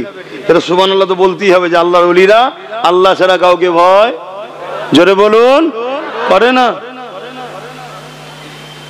তো ভাইয়েরা আমার, মুজাদ্দিদ জামান মুচকে হাসলেন, হেসে কি বললেন, এ বাবা, এত চিন্তা কিসের? জঙ্গলের বাঘ এসেছে, সামনে দাঁড়িয়েছে, আমি আবু বকর, আমার কাছেও বাঘ আছে। বলবেন না সুবহানাল্লাহ? অনেকে বাঘ বলতে কি বোঝায়, মানে বাঘের যে ক্ষমতা, এই জন্য বাঘের সঙ্গে তাসাব্বা করা হয়। আসাদুল্লাহিল গালিব, আল্লাহর বাঘ হযরতে মাওলা আলীকে বলা হয়। কথা বুঝে আসছে? অর্থাৎ সেই যে পাওয়ার, ক্ষমতা, সবাই ভয় করবে। কথা বুঝে, এটা একটা এক্সাম্পল দিবার জন্য। তোমার দাদা হুজুর রহমাতুল্লাহ আলাইহি বললেন, বাবা রুহুল আমিন, একবার মুখটা বার করে দেখাও না, জঙ্গলের বাঘ আবু বকরের বাঘকে একটু দেখুক। আমার তো মনে হচ্ছে এটা ওখানে দেখতেই সত্যি এসেছিল। বলুন সুবহানাল্লাহ। বসিরহাটের বড় মাওলানা আল্লামা রুহুল আমিন সাহেব পর্দাটা সরালেন, মুখটা বার করলেন, লেজ লাড়াতে লাড়াতে দুদিকে দুটো চলে গেল। জোরে বলুন সুবহানাল্লাহ। আমার মনে হয় সত্যি মনে হয় দেখতেই এসেছিল যে আমরা তো এক বাঘ, আবু বকরের ভাগটা একটু দেখেই যাই, জোরে বলুন সুবহানাল্লাহ। বাকিটা আল্লাহ জানে, ঠিক না বেটি? বাকিটা আল্লাহ জানে, কিন্তু নিদর্শনটা এমন ভাবে ঘটনা ঘটছে যেন মনে হচ্ছে সত্যি দেখা করতে এসেছিল, দেখা হয়েছে কেটে পড়েছে। তাহলে আমি যেটা বোঝাতে কি এখানে আসলাম, এটা কোন পাওয়ারে হচ্ছে? ইমানের পাওয়ার। কোন পাওয়ারে? ইমান। ইমান কি? সিনার শক্তি। আর সিনার শক্তিটা কি? আল্লাহর ভয় দিলে রাখা আর নবীর প্রেম ও আদব দিলে রাখা। জোরে বলুন সুবহানাল্লাহ। বাপেরা, নওজোয়ান তরুণেরা, আমার যুবকেরা, মন দিয়ে শোনেন, আমার নবী পাক অনেক কষ্ট করে দিন ইসলাম আমাদের কাছে রেখে গেছে। এ নওজোয়ান তরুণেরা, ইসলামে যেমন নামাজ আছে, ইসলামে যেমন গরিবদের ঘরে খানা খাওয়াবার কথা আছে, ইসলামে যেমন রোজা আছে, ইসলামে ঠিক তেমন দান খায়রাত রয়েছে, ইসলামে যেমন হজ আছে, ইসলামে মা বাপের সেবা আছে, ইসলামে যেমন দাড়ি টুপি আছে, ঠিক তেমনই সমাজের বুকে ন্যায় সত্য প্রতিষ্ঠিত করার কথা আছে, অন্যায়কে মিটিয়ে দিবার কথা রয়েছে। এ নওজোয়ানেরা, তরুণেরা, বাপেরা, আমার নবী পাককে অপমান করে তারা চলে গেল। পরের দিন আল্লাহ নবী আবার বোঝাতে লাগলেন, আবার কিছু মানুষ জড়ো হলো, আল্লাহ নবীকে অপমান করে চলে গেল। এই খবরটা আবু জেহেলের কাছে পৌঁছে গেল। আবু জেহেল দেখতে লেগেছে মুহাম্মদকে রুখতে হবে, কেন মুহাম্মদ রাসূল যা বলছে ঠিক বলছে, যদি না রুখা যায় তাহলে আমাদের 2 নম্বরই বন্ধ হয়ে যাবে, আমাদের অন্যায়ের শাসন বন্ধ হয়ে যাবে, আমাদের জুলুমের সাম্রাজ্য শেষ হয়ে যাবে। এই জন্য কি করতে লাগলো? এ যুবকেরা, তরুণেরা, বাপেরা, আর আবু জেহেল গিয়েছে ওই ভিড়ের মধ্যে আমার নবী পাকের সঙ্গে বিয়াদবি করে ফেললো। এর চেয়ে বেশি আর বলতে পারবো না, কেন সেই ভাষাটা বলতেও আমাদেরকে ভয় লাগে, লজ্জা নাই, ভয় লাগে যে হাই রে জাহান্নামের কুকুর আবু জেহেল, কি কাজ করলি তুই? শুনছেন তো? আবু জেহেল হলো জাহান্নামের একটা কুকুর, ওখান জাহান্নামে আছে। তরুণেরা, এমন নবী পাকের প্রেমিকেরা আবু জেহেলের বিয়াদবি করে ফেললো। আল্লাহ নবী, নবী নবী ঘরে এসে কাঁদতে লেগেছে। আরে নবী পাকের চোখের পানি কে মুছাবে? আমার নবী পাক যখন আম্মা আমেনা হুজুরের গর্ভ মুবারকে ছিল, আব্বা জান আল্লাহর খাওয়ালায় চলে গিয়েছিলেন। আমার নবী পাক যখন দুনিয়ার জমিনে আসলেন, আর এমন করে কয়েক বছরের পর আম্মা জান আমার আল্লাহর হাওয়ালায় চলে গেলে। এ নওজোয়ানেরা, তরুণেরা, বাপেরা, এই জায়গাতে দেখা যায় আমার আম্মা রাসূলে পাক সাল্লাল্লাহু আলাইহি ওয়াসাল্লাম কে বুঝাবে, কে সান্ত্বনা দেবে, কে নবী পাককে বুঝাবে? তাই আমার নবী পাককে আল্লাহ আওয়াজ দিয়ে দিলে, এ আমার হাবিব, আপনি মনে দুঃখ নেবেন না, আপনি কাঁদবেন না, আপনি চিন্তিত হবেন না। হাবিব, আবু জেহেল আপনার উপর জুলুম করেছে, ওর বিচার আমি আল্লাহ করব। আর হাবিব, আপনি দ্বীনের প্রচার করে যান, কে মানবে না মানবে আমি আল্লাহ বুঝে নেব। এ মুসলমান ঘরের ছেলে মেয়েরা, তরুণীরা, বাপেরা, তোমরা যদি আল্লাহ রসুলকে না মানো, এতে আমার আল্লাহ রসুলের কোনো অসুবিধে না। আর যদি তোমরা মেনে নাও, আমার আল্লাহ রসুলের কিছু বেঁচে যাবে, এমন কোনো ব্যাপার নয়। এ নওজোয়ানেরা, এটা অন্য কোনো ধর্ম নয়, জোর করে তোমাকে স্লোগান দেওয়া হবে। এটা অন্য কোনো ধর্ম নয়, জোর করে তোমাকে ইসলাম থেকে বের করে অন্যদিকে নিয়ে যাওয়া হবে, বা জোর করে বলা হবে মুসলমান হয়ে যা, মুসলমান হয়ে যাও। এটা ইসলাম, এখানে কোনো জোর চলে না। যে দিল থেকে আল্লাহ রসুলকে মেনে নেবে, সেই হবে কামিয়াবি পাবে। যেমন আমার দেশে চলছে না, ছোট্ট ছোট্ট বাচ্চাদের ঘরে ধরে বলছে, বল জয় শ্রীরাম বল, জোর করে বলছে না, বলে না? হ্যাঁ, আমি এখানে একটা কথা আপনাদেরকে বলি, রাম ভালো না খারাপ আমি ও সম্বন্ধে জানি না, কথা বুঝে আসছে না, তার সম্বন্ধে আমার জানা নেই। আমি এতটুকু জানি হিন্দু ভাইদের পিয়ারা, ঠিক না বেটি? তা জাতি একটা কারো যখন পিয়ারা, তার বিরুদ্ধে বা তার বিষয়ে কোন রকম কথা বলার ইজাজত ইসলাম আমাকে দেয়নি। কিন্তু হিন্দু ভাইয়েরা ভাববে কি না ভাববে তাদের ব্যাপার, এই রামের যদি সবথেকে বড় কেউ আজকে অপমান করে, ক্ষতি করে, তথাকথিত হিন্দু দাবিদার একদল সন্ত্রাসরাই করছে। কথা ভুল বলছি কি? ঠিক তেমনি কেউ যদি মুসলমান সেজে আল্লাহ ও রসুলের পক্ষে দাঁড়াবে বলে আর কোন অমুসলিমকে জুলুম করে যে মুসলমান হও, কলেমা পড়ো, আল্লাহকে ডাকো, সে কিন্তু ইসলামের সবচেয়ে বড় গাদ্দার দুশমন। কেন? ইসলামের জোর চলে না। তো ওই বিষয়টা তারা কি করবে না করবে তাদের ব্যাপার, ও বিষয়ে আমার কিছু বলার নেই। কিন্তু এই জুলুম সমাজে ঘটছে না ঘটে না? কিন্তু ইসলামে এই জুলুম করা কি হারাম, চলবে না। তুমি কোন অমুসলিমকে বলতে পারো না এই আল্লাহ একবার বল, না তুমি মেরে ফেলবো। যেমন আমার দেশে কত মুসলমানকে এরকম স্লোগান না দিবার জন্য মারতে মারতে মেরে ফেললো, ঠিক না বেঠিক গো? কত মুরব্বী বাপ গুলোকে মেরে ফেললো। আর যারা ক্ষমতায় বসে আছে এরা কি করছে? কেন দেখছে আমাদের দোষ আছে? কেন? এগুলোকে আমরা সব দুলা ভাই বানিয়ে রেখেছি, এজন্য তারা মজা নিচ্ছে। এগুলোকে যদি আমরা ঠিক লাথি মারতে পারতাম তাহলে দেখতেন সব সোজা হয়ে দাঁড়াতে। বলে হচ্ছে কত খারাপ লাগছে নাকি? শক্ত হতে হয়। নরম জায়গাতে দেখবেন সবাই চাটি মারে, আর শক্ত জায়গায় দূর থেকে যায়। তো নরমের জায়গায় নরম হও, অন্যায়ের জায়গায় শক্ত হও। এটা হলো মোমেনের খসলত। সাহাবাদের খসলত কি? সাহাবা হুজুররা অমুসলিম হলেও বিপদে যদি কেউ পড়তো তার পাশে দাঁড়াতো, আর মুসলমান দাবিদার হয়েও যদি কেউ অন্যায় করতো সেখানেও কড়া শক্ত হয়ে দাঁড়াতেন। অন্যায় অন্যায় কেন? অনেক কষ্ট করেছে আমার নবী। বাপেরা, নওজোয়ান তরুণেরা, আল্লাহ নবী দিনকে প্রচার করার জন্য কতটা কষ্ট করেছিলেন। এমনও দিন গেছে আল্লাহ নবীকে পাহাড়ে সোশ্যাল বয়কট করে দিয়েছে। আমার নবী পাহাড়ে চলে গেছে, পাহাড়ে গিয়ে গাছের পাতা ফলমূল খেয়ে রয়েছে এবং মানুষের কাছে রাতের অন্ধকারে গিয়ে দিন ইসলামের দাওয়াতটা দিতে লেগেছে। এরকমও কষ্ট আমার নবী পাক করতে হয়েছে। এমনও দিন গেছে আল্লাহ নবী নবী দয়া নবী আল্লাহকে সিজদা করেছে, নবী পাকের পিঠে পচা দুম্বার ভুঁড়ি এই জালিম মুশরিক অত্যাচারীরা করে দিয়েছে, তাদের পিঠের উপরে চাপিয়ে দিয়েছে। এ যুবকেরা, তরুণেরা, বাপেরা, আল্লাহ নবীর জীবনে এমনও দিন গেছে পেটে পাথর পর্যন্ত পেঁধে থাকতে হয়েছে।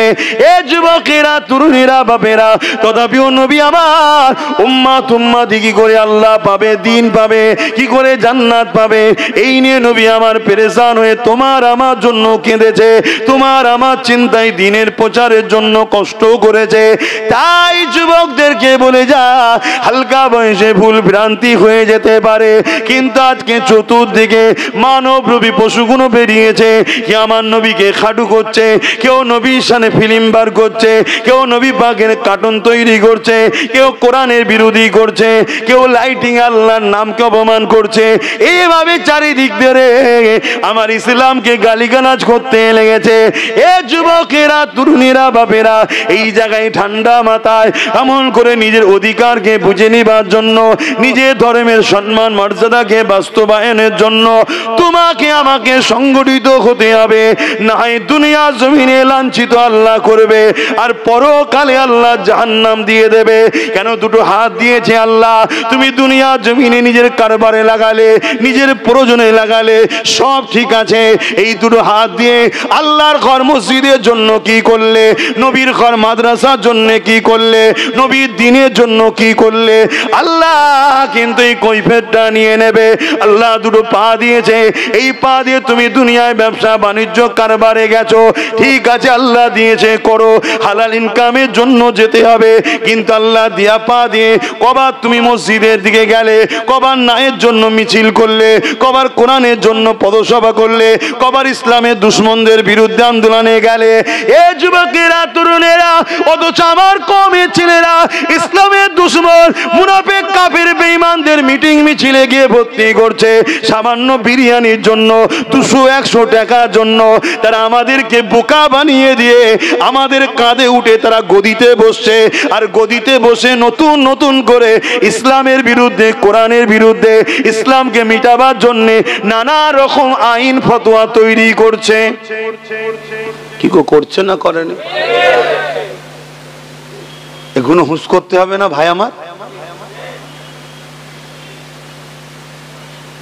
যদি পেটে খুব জ্বালা ধরে যে ওসব দেখলে আমার হবে না, আমার পেট দেখতে হবে, তাহলে আমি দুটো উদাহরণ দেবো। একটা হলো তোমার দাদুর কটা সন্তান? কম করে হলেও তো গড়ে 7-8টা নাকি? এই যুবক বলবে তো তোমার আমার কটা? দুটো নয়, 1.5খানা, একটা আছে আর একটা হয়তো হতে পারে। খারাপ লিওনি। তোমার দাদুকে কোনোদিন তোমার বাপেদের ঘরে লালন পালন করার জন্য ভিক্ষা চাইতে হয়েছিল? বন্ধন লোন, সুদ, ঘুষ, চিটিংবাজি? তোমার এমন কি টান পড়ে গেল? একটু মাথায় ঢুকছে না খোদার গজব কেমন? ইমামের 5000 টাকায় হাসি খুশিতে চলে আর তোমার চলছে না কেন? তাহলে বরকত নেই, ঠিক তো নাকি? তাহলে এই বরকতটা গেল কোথায়? এটা ভাবো। নাই আছড়ে আছড়ে আছড়ে আছড়ে কিছুই হবে না, জাহান্নামে চলে যেতে হবে। আর তোমার দাদুর দেখো সামান্য ইনকাম ছিল, 7টা-8টা বাচ্চা, খেয়ে দিয়ে আল্লাহ করে তোমার বাপেরা গোলগাল ছিল, আমরা সব তো হাওয়ায় উঠছি। জানে কি আছে? এক্ষুনি যদি বলা হয় চলো 10 কিলোমিটার দৌড়ানো হবে, 1 কিলোমিটার যেতে না যেতে কোমরে হাত দিয়ে ওপরে হা হু করবে সব। কি গো, কথা ভুল বলছি নাকি? হালটা আমাদের এরকম হলো কেন? আর এই মুরব্বী গুলোকে যদি বলা হয় চলো তো আব্বা, হয়তো জোরে যেতে পারবে না, কিন্তু আমাদের থেকে কম করে হলো 1 কিলোমিটার পরে যে দাঁড়াবে। আমি চ্যালেঞ্জ দিচ্ছি, কারণ আমারও ঘরে একটা মুরব্বী আছে, পীর আল্লামা আলী আকবর সিদ্দিক। আমি তো জানি, আমি 1.5-2 ঘন্টা জলসা করে যে হাঁপিয়ে যাই। আমার আব্বা এখনো 3.5-4-5 ঘন্টা জলসা করে, তাও বলে এখনো ক্যাসেট গরম, শরীর এখনো গরম হয়নি, এক্ষুনি নেবে বলবো। তাহলে কি বুঝছেন? কিছু বুঝতে পারছেন? তো এই দশাটা আমাদের হচ্ছে কেন? এই মূল রোগকে খুঁজুন। মূল রোগ একটাই, আমাদের দিলে হুজুর নেই। ওই কলেমা পড়েছি লা ইলাহা ইল্লাল্লাহ মুহাম্মদ রাসূলুল্লাহ, গাছ লাগিয়েছিলাম কিন্তু গাছ ভেতরে মরে গেছে, আমাদের হুঁশি নাই। এই গাছ লাগিয়ে দিলে হয় শুধু, আর কাজ নেই? তাকে ট্রিটমেন্ট করতে হবে না? হবে না? পানি দিতে হবে। তবে সব গাছ সব আবহাওয়ায় থাকে না, মাটির একটা ব্যাপার থাকে না, থাকে না? তা ইমানের গাছ লা ইলাহা ইল্লাল্লাহু মুহাম্মাদুর রাসূলুল্লাহ, ইমানের চারা বসিয়েছেন। এবার এই চারাটাকে বড় করতে হবে। তো বড় করতে গেলে এখানে একটা মাটি লাগবে, আবহাওয়া লাগবে। এই মাটিটা হলো নবীর আদব, আর আবহাওয়াটা হলো নবীর প্রেম। তবে এই গাছ নবীর আদব আর নবীর প্রেমে আস্তে আস্তে বড় হবে। জোরে বলুন সুবহানাল্লাহ। আমাদের মধ্যে নবীর আদব আছে, নবীর প্রেম আছে। শোনো, একটা কথা বলি, তোমার নজরে যদি আসে কেউ একজন নবীর বিরুদ্ধে কিছু মন্তব্য করেছে, তুমি যদি তার প্রতিবাদ না করো, তোমার মধ্যে ঈমান থাকবে না। শুনছেন তো নাকি? প্রতিবাদ করতেই হবে। এবার প্রতিবাদের 3টে ধরন আছে। ক্ষমতা আছে, ঝেড়েছেন বক্সিং, 1 নম্বর ঈমান। কিচ্ছু করার নেই, হাকিকাতটা বলছি বাপ, হাকিকাতটা বলছি। খারাপ নিলে তো হবে না। দেশদ্রোহী যদি কেউ হয় তাকে ফাঁসি দেয় না? দেয় না? তা দেশের সঙ্গে গাদ্দার করলে যদি ফাঁসি হতে পারে, যিনি না হলে কায়নাত হতো না, তার সঙ্গে গাদ্দারি করলে কি হওয়া দরকার? কথা বুঝছেন না? বোঝেন না? আমি কি বুঝাচ্ছি বুঝছেন তো? তার আরো বড় শাস্তি হওয়া দরকার। তো সেই জায়গায় ক্ষমতা থাকলে হাত, যদি ক্ষমতা হাতে না থাকে, তার 2 নম্বর মুখ দিয়ে প্রতিবাদ করো। যদি তুমি প্রতিবাদ করতে না জানো, তোমার এলেম কালাম নাই, তাহলে কমসে কম এখান থেকে তাকে জনমের মতো ঝেড়ে ফেলে দাও, ঘৃণা করো। যা, তোর মুখ দেখবো না, তোর সাথে কথাই বলবো না। কথা বুঝে আসছে? এই 3টের মধ্যে কোনোটা যদি না থাকে, তার মধ্যে ঈমান নাই। তাহলে প্রতিবাদের 3টে ধরন আল্লাহর রাসূল দিয়েছে। আরে একবারও কি মনে পড়ে না সেই রাসূলুল্লাহর কথা, যিনি সারাটা জীবন তোমার আমার জন্য কেঁদেছে, আজও রওজা মুবারকে এখনো কাঁদছে।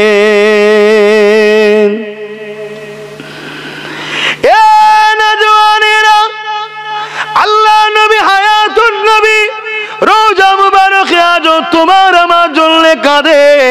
আজ যদি আমাদের যুব সমাজ সোশ্যাল মিডিয়ার পিঠ ধরে, সোশ্যাল মিডিয়ার বক্তব্য ধরে, তাহলে মনে রাখবেন এই দাড়ি টুপি লেবাসে হাজারো মুফতি মৌলানা ঘুরে বেড়ায়, যাদের লক্ষ্য হলো ইমানটাকে চুরি করে নেওয়া, তাদের আকীদা হলো রাসূলুল্লাহ মরে গেছে, নবী যখন মরে গেছে তাহলে তোমার তো নবীর উপরে আর দরদ হওয়াটা স্বাভাবিক নয়। কিন্তু আমার আল্লাহ জানিয়ে দিলেন আমার নবী পাকের স্ত্রীরা হলো তোমাদের জন্য মা। কার মাকে? তোমাদের জন্য বিবাহ করা খারাপ, কেননা জিনার স্বামী কখনো মারা যায়নি, ওই নারী দ্বিতীয় বিবাহ হতে পারে না। এ যুবকেরা, আমার রাসূলুল্লাহর খালিয়া আমাদের আম্মা জানো বটে, এবং আমার রাসূলুল্লাহর সঙ্গে তিনার স্ত্রীদের এখনো নেকা রয়েছে, কেন নবী আমার মারা যায়নি। এ নওজওয়ানেরা, নেকা হয় স্ত্রীকে বিবাহ যেমন করা যায় না, আমার রাসূলুল্লাহর স্ত্রীদের সম্বন্ধ এই জন্যই ফতোয়া রয়েছে। এ যুবকেরা, তরুণীরা, বাপেরা, আমার নবী পাক আজও রওজা মুবারকে তোমার আমার জন্য কাঁদতেছে। এর একটা তারিখে হাদিস শোনায়, শুনে রেখে দাও। এজিদ যখন ক্ষমতায় বসেছিল জোর করে, ওই জালিম অত্যাচারী জাহান্নামের কুকুর এজিদ এমন করে ইমাম হুসাইন হুজুরের বিরোধী করেছিল। আর মদিনাবাসীরা যখন শুনতে পারলো এজিদ মোমেন হুসাইনের বিরোধী করতে লেগেছে, এই মদিনাবাসীরা এজিদের বিরুদ্ধে যখন কথা বললো, সঙ্গে সঙ্গে এজিদ কি করলো, এমন করে মদিনার বিরুদ্ধে শরীফে সৈন্য পাঠিয়ে দিয়ে 3 দিন অত্যাচার জুলুম করেছিল। কেন করলো? মদিনার মানুষেরা যখন খবর পেল এজিদ হোসাইন হুজুরের বিরোধী করছে, তাই তারা শাসকের বিরুদ্ধে গিয়ে ইমাম হোসাইন হুজুরের পক্ষে দাঁড়ালো। আজকেও আমার বাংলাতে কিছু মুসলমান আছে যারা জালিমদের বিরোধী করে যদি আমাদের পক্ষে একটু কথা বলে, তাদের উপরে জুলুম হয়। এ কথা বুঝছেন না, বোঝেন না? আজও হোসাইনি আছে, আজও এজিদি আছে, এটা ভাবতে হবে আপনাকে। রাস্তা তো দুটো, একটা রহমানের, একটা শয়তানের। সেদিন এজিদ ছিল শয়তানের রাস্তায়, হোসাইন ছিল রহমানের রাস্তায়। সেদিন সাহাবা ছিল রহমানের রাস্তায়, আর আবু জেল উতবা সাইবারা ছিল শয়তানের রাস্তায়, আর সাহাবারা ছিল রহমানের রাস্তায়। আজকেও তোমাকে ডিসাইড করতে হবে কারা রহমানের রাস্তায় চলছে, কারা শয়তানের রাস্তায় চলছে, তোমাকে দেখতে হবে। তুই মুসলমান দাবি করবে আর এজিদের সাথ দেবে হোসাইনের বিরুদ্ধে গিয়ে, ও মুসলমান জাহান্নামের কুকুর ছাড়া অন্য কিছু হবে না। আজকের দিনেও যারা রহমানের রাস্তার ক্ষতি করছে, ক্ষমতার জোরে আল্লাহ দিনের বিরোধী করছে, তাদের পক্ষে তুমি দাঁড়িয়ে আর হোসাইনি খুদের পক্ষে যারা আওয়াজ করছে তাদের বিরুদ্ধে করবে, তুই মনে করবে আমি মুসলমান নামাজি পড়ি। আরে মুনাফেক ছাড়া দ্বিতীয় কিছু নাই। কত শুনছেন তো নাকি? খুব ভালো তারে বোঝেন। যুগে যুগে দুটো রাস্তা ছিল, দুটো রাস্তা আছে, কিয়ামত পর্যন্ত দুটো রাস্তা থাকবে। আগামী দিন আসবে ইমাম মেহেদী সাল্লাম রহমানের রাস্তার লিডার হবে। এই পৃথিবীতে কয়েক কোটি মুসলমান ইমাম মেহেদী সাল্লামের বিরোধী করবে, কয়েক কোটি মুসলমান। আলেম উলামা, আবার শুনে রেখে দাও, দাড়িওয়ালা, টুপিওয়ালা, তাহাজ্জুদ পড়নেওয়ালা, সোনা নবীর ভবিষ্যৎবাণী নবী বলে গেছে, তারা বিরোধী করবে ইমাম মেহেদী সাল্লামের। বিরোধী করে কাদের সাথ দেবে? কানার দাজ্জালের সাথ দেবে, অর্থের লোভে, অর্থের লোভে। তাহলে আজকে আমার বিরোধী করবেন, এটা অসম্ভব কি? আজকে দাজ্জালের চালাদের থেকে টাকা নিচ্ছে, কথা বুঝছেন না, বোঝেন না?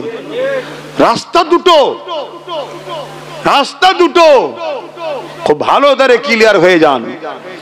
নামাজ 73টা দল হবে, 72 দলেও নামাজ থাকবে, তারপরেও জাহান্নামে যাবে। নামাজ, রোজা, হজ, যাকাত, দান, খায়রাত 73টা দল হবে, 73 দলে থাকবে, তারপরেও 72 দল নামাজ, রোজা, দাড়ি, টুপি, কোরআন তেলাওয়াত, মসজিদ, মাদ্রাসা, ইমাম, মুফতি, মাওলানা, মুফাদ্দিস, মুহাদ্দিস, বুখারী পড়া, মুসলিম পড়ানো, তারপরেও জাহান্নামে যাবে। কারণ কি? তারা ওই শয়তানের দলের দলদাস হয়ে যাবে। শাররুল উলামা আর খায়রুল উলামা, তারা ওই বুরাই আলেম থাকবে, তারা দুনিয়ার তাগুতি শাসকদের দালালি করবে ধর্মের নামে। কমকে কন্ট্রোল করবে, কম যেন জালিম বাদশার পিছনে লেগে না যায়, এজন্যই দালালগুলোকে মুখিয়া হিসাবে সামনে রাখা হবে। আর এই দালালদের ঘরে মাঝে মাঝে শাসকের হাড্ডি দেবে, খা আর তুই খা, আর তোর কমকে ট্যাকেল কর, আমার বিরুদ্ধে না লেগে যায়। কথা বুঝছেন না? বোঝেন? আমার কত কষ্ট হচ্ছে। ধর্মের ব্যাপার চলছে বাপ, এখানে ধর্মের ব্যাপার চলছে না। এতদিন রুজি রুটি পেটের ব্যাপার ছিল, তুমি সাথ দাও না দাও আলাদার ব্যাপার, কিন্তু এখন ধর্মের ব্যাপার এসে গেছে। এখানে গাদ্দারি হলে পেটের ব্যাপার না, ঈমান চলে যাবে। তুমি যদি মনে করো আরে দুনিয়ায় কে আমার কি করবে, আরে দাঁড়াও, super power America, super power, পৃথিবীর সবাইকে চমকাই ধমকায়, মুসলিম দেশগুলোর উপরে নির্মম ভাবে অত্যাচারের স্টিম রোলার আমেরিকা যুগ যুগ ধরে করে আসছে, তার বিরুদ্ধে কেউ কথা বলার নয়। আজকে প্যালেস্টাইনের বুকে হাজার হাজার টন বোম মেরে নিরীহ 45,000 বাচ্চাকে আমেরিকা মেরেছে, তার বিরুদ্ধে কথা বলার কোনো কেউ নাই। কিন্তু আমার আল্লাহ ছাড় দেয়, ছেড়ে দেয়নি। আজকে সেই আমেরিকাকে আমার আল্লাহ পাকড়াও করেছে।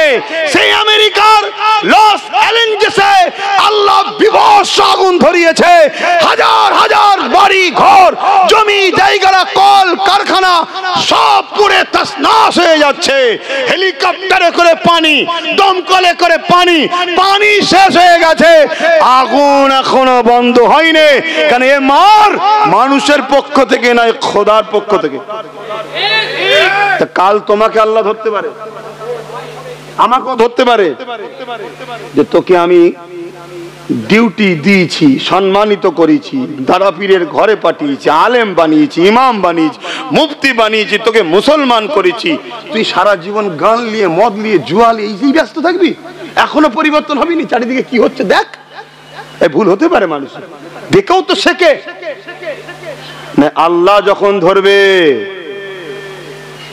এমন বিমার দেবে, তোর 1000 লিওয়াতে 1 লাখ বেরিয়ে যাবে।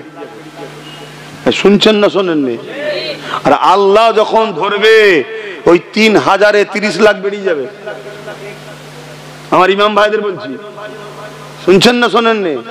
হ্যাঁ, যদি বলেন যে আমি এটা লি আমার অধিকার, তাহলে দালালি নয়, হক কথা বলতে হবে। ঠিক না বেটি? লিয়ে যদি চুপ থাকো তাহলে দালালি, আর লিয়ে যদি অন্যায় অন্যায় বলো তাহলে তুমি দালাল নয়, তুমি পারফেক্ট। তোমার পাওনা তুমি লিচ্ছ, তুমি হক কথা বলবে। কথা বুঝে আসছে না? নাই? বড় দুঃখের বিষয় আজকে কি হচ্ছে। আমার বাংলাতেও নাকি সব মাদ্রাসাগুলো জঙ্গি তৈরি হয়ে গেছে, নাকি সব কলকাতা জঙ্গিদের আঁতুর ঘর হয়েছে। শুনছেন না শোনেননি? সব জঙ্গি তৈরি হয়ে মাসে। তাহলে এই বিষয়ে কই প্রতিবাদ, কই এই বিষয়ে কই কথা, কই উলামাদেরও কথা নেই, মুফতিদের কথা নেই, পীর সাহেব কথা নেই, বক্তার কথা নেই। কেন কথা নেই? আমার নবীর ঘরকে অপমান করা হচ্ছে না? আর যদি সত্যি কেউ মাদ্রাসার নামে জঙ্গিখানা তৈরি করে, তাহলে তাকে সামনে এসে ফাঁসি দেওয়া দরকার আছে না নাই? এই কথা বলেন কেন? সে আমার নবীর মাদ্রাসার দুশ্মন, সে গাদ্দার, ধর্মকে বদনাম করছে, ওর ফাঁসি হওয়া দরকার। আর কিন্তু তুমি ধরবেও না আর দেখাবেও না। নিরীহ নিরীহ মৌলী সাহেব গুলোকে তুলে নিয়ে যে বলবে 10 বছর পরে, আরে আমাদের ছন্দটা ভুল হয়েছে। এই 10 বছর কত বদলামের ভাগীদারি আমার নবীর মাদ্রাসাকে গুণ হতে হবে না? হবে না? তো কই কথা, কই যুবক, আল্লাহ তাকত দিয়েছে, আল্লাহর রাহে খরচ করো, কিচ্ছু করতে হবে না। যারা লড়ছে তাদের পাশে একটু ঘিরে দাঁড়াও। তারা যখন আসবে একটু জমে জমে তাদের বক্তব্যগুলো বসো। তোমাদের ভিড় ইসলামের দুশ্মনের কলজে শুকিয়ে দেবে। তোমাদের আলেমের সঙ্গে জুড়ে থাকা শয়তানের চেলাদের কোটি কোটি টাকা খরচ করে কি হলো রে, এটাই বলবে। সব বেকার হয়ে গেল, এত খেলা দিলাম, এত মেলা দিলাম, এত ভিক্ষা দিলাম, সব বেকার। সেই আবার মৌলী সাহেবের সাথে। শুনছেন না শোনেন? কিচ্ছু নয়, একটু জুড়ে থাকো। আমি কি বুঝাচ্ছি বুঝছো আমার ভাইয়েরা? আল্লাহর রাস্তায় বলছি, আসো। আল্লাহর দিনের জন্য আল্লাহ যথেষ্ট। যাও না, ডোনাল্ড ট্রাম্পকে জিজ্ঞেস করো কি বুঝছিস রে এখন শয়তান? জিজ্ঞেস করো, ও হারে হারে বুঝতে পারছে। এক কথা বুঝছেন না, বোঝেন না?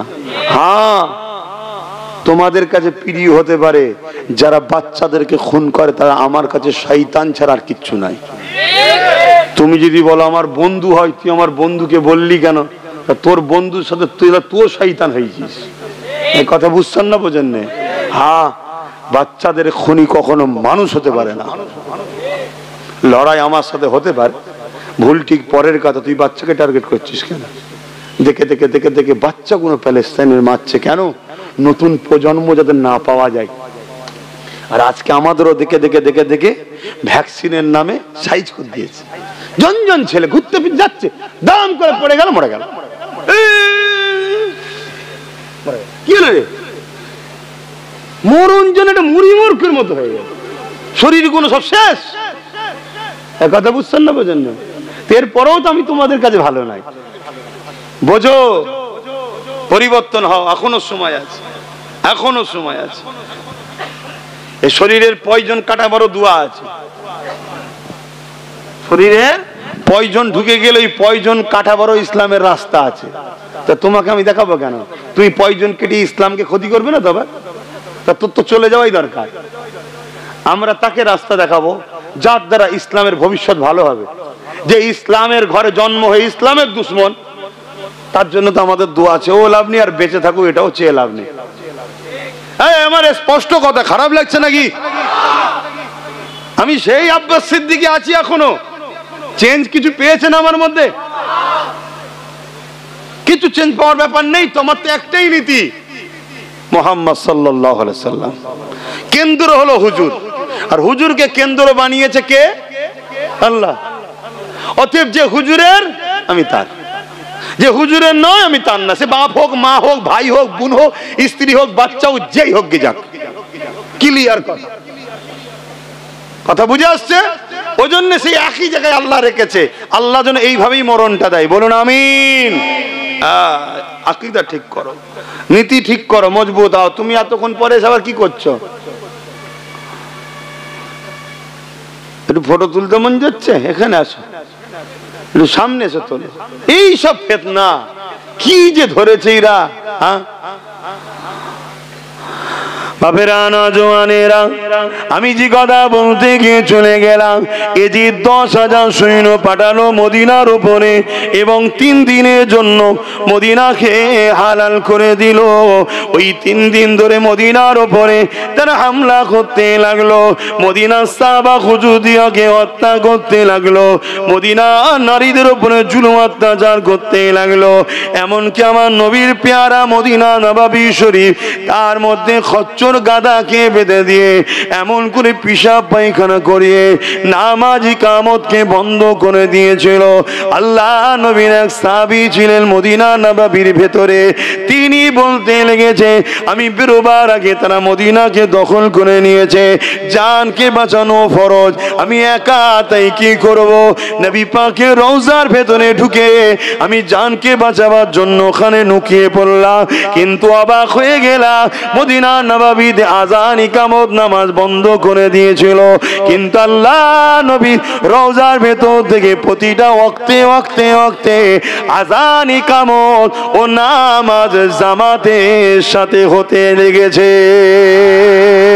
এ যুবকেরা, আমাদের নবী নূর নবী, দয়া নবী, হায়াতুন নবী, তিনি রওজা মোবারকে তোমার আমার জন্য আজও কাঁদতেছে।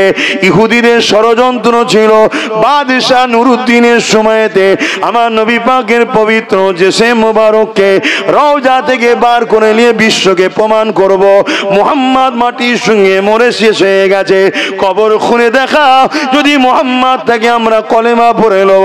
এই চ্যালেঞ্জের মোকাবেলা তারা করবে বলে আমার নবী জেসে মোবারককে বার করে নিবার প্ল্যান করেছিল। তাহলে আজকে দিনে যারা আমার নবীকে মরা বলে, এই ইহুদিদের ষড়যন্ত্র সঙ্গে তাদের ষড়যন্ত্র মিলছে না, মেলে না।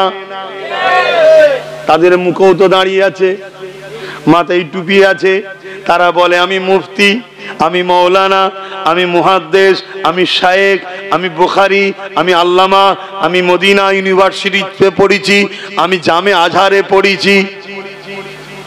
ছোট বাচ্চাটার কথা বিশ্বাস হচ্ছে? সে তো বিরাট কিছু।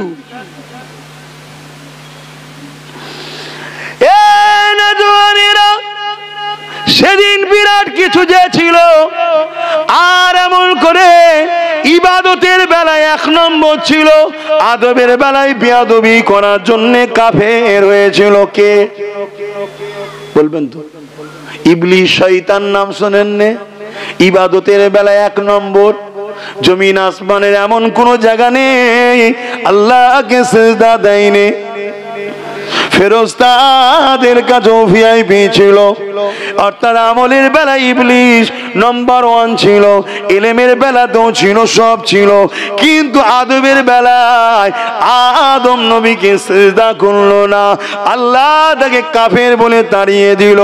সেই দিনটাকে খেয়াল করো। আজও আমলের বেলায় বিশাল বিশাল পাওয়া যায়, নবী পাকের আদবের বেলায় পাওয়া যায় না। এটা হলো আজকে দিনে মানব রূপী ইবলিস। শুনছেন তো নাকি? তাই আমি কি আমার ভাইকে বাঁচাবো না? এগুলো সব দাদা হুজুরের বাচ্চা তো নাকি? তা আমি আমার ভাইকে বাঁচাচ্ছি, আমার বাপকে বাঁচাচ্ছি, আমার মাকে বাঁচাচ্ছি, আমার বোনকে বাঁচাচ্ছি। এই বাংলায় তো কোনো মায়ের লালের আমাদের বিরুদ্ধে কথা বলার তো প্রয়োজন নেই, কিন্তু আমার বাপের সন্তান। এ কথা ভুল বলছি? কেউ বলুক আমি দাদা হুজুরের নয়, তাকে বলবো চল যাও ভাই, আমরা থাকি 10 জন, থাকি 10 জন থাকবে। কথা মাথায় ঢুকছে না? ঢুকে না? আর যদি বলে দাদা হুজুরের, আমি আমার বাপের ছেলে মুজাদ্দেদ জামানের বাচ্চাকে আমি বুঝাচ্ছি, তো তোর কথা বলার অধিকার কে দিল? আমি কিভাবে আমার ছেলেকে বুঝাবো? আমি কিভাবে আমার বাপ, আমার মা, আমার বোন, আমার ভাইকে বুঝাবো? সেটা আমার ব্যাপার। তুই তো আমার বিরুদ্ধে কথা বলার অধিকার নেই তো তোর। যদি বলে না কোরআন হাদিসের বিরুদ্ধে হচ্ছে, তাহলে এক জায়গায় বস না, এক জায়গায় বস, সেটা আমার সাথে তুই ডিবেটে আয়। তুই এদেরকে লক্ষ্য করে কথা বলবি কেন? এদেরকে লক্ষ্য করে তোর কথা বলার অধিকার নেই, কারণ এরা জামানার মুজাদ্দেদ আবু বকরের বাচ্চা, তোর বাপের বাচ্চা নয় এরা। আগামী দিন মারতে হবে এগুলোকে, লাঠি নিয়ে বেরোতে হবে, লাঠি নিয়ে। বুঝছেন না? বোঝেন না কেন? শয়তান যখন দেখবেন বাগানে পোকা লেগে যায়, কি করতে হয়? দাদা হুজুরের বাগানে পোকা লেগেছে, স্প্রে করতে হবে। স্পষ্ট বলে যাচ্ছি, তোর যদি পুলিশের সঙ্গে, দালাল গাদ্দার নেতাদের সঙ্গে যোগাযোগ থাকে, আমাকে রুকে দেখা। কথা মাথায় ঢুকছে না? ঢোকে? কারণ আমার দাদা হুজুরের কষ্টের বাগান এটা। এই বাংলায় যখন সেরেক হতো, এ বাংলায় যখন ভণ্ডমিদের আস্তানা হয়েছিল, এ বাংলায় যখন পীরের নামে পশু জবাই হতো, এ বাংলায় যখন নামের আগে সিঁড়ি লিখত, এ বাংলার মানুষ যখন ধুতি পরত, আল্লাহর ঘর মসজিদ ছিল না, মাদ্রাসা ছিল না, তখন এই বাংলার ইমানের অস্তিত্ব বাঁচাবার জন্য নবীর আওলাদ মুজাদ্দেদ জামান আবু বকর সিদ্দিককে আল্লাহ সিলেক্টেড করে পাঠিয়েছে। জোরে বলুন সুবহানাল্লাহ, আরো জোরে বলুন সুবহানাল্লাহ।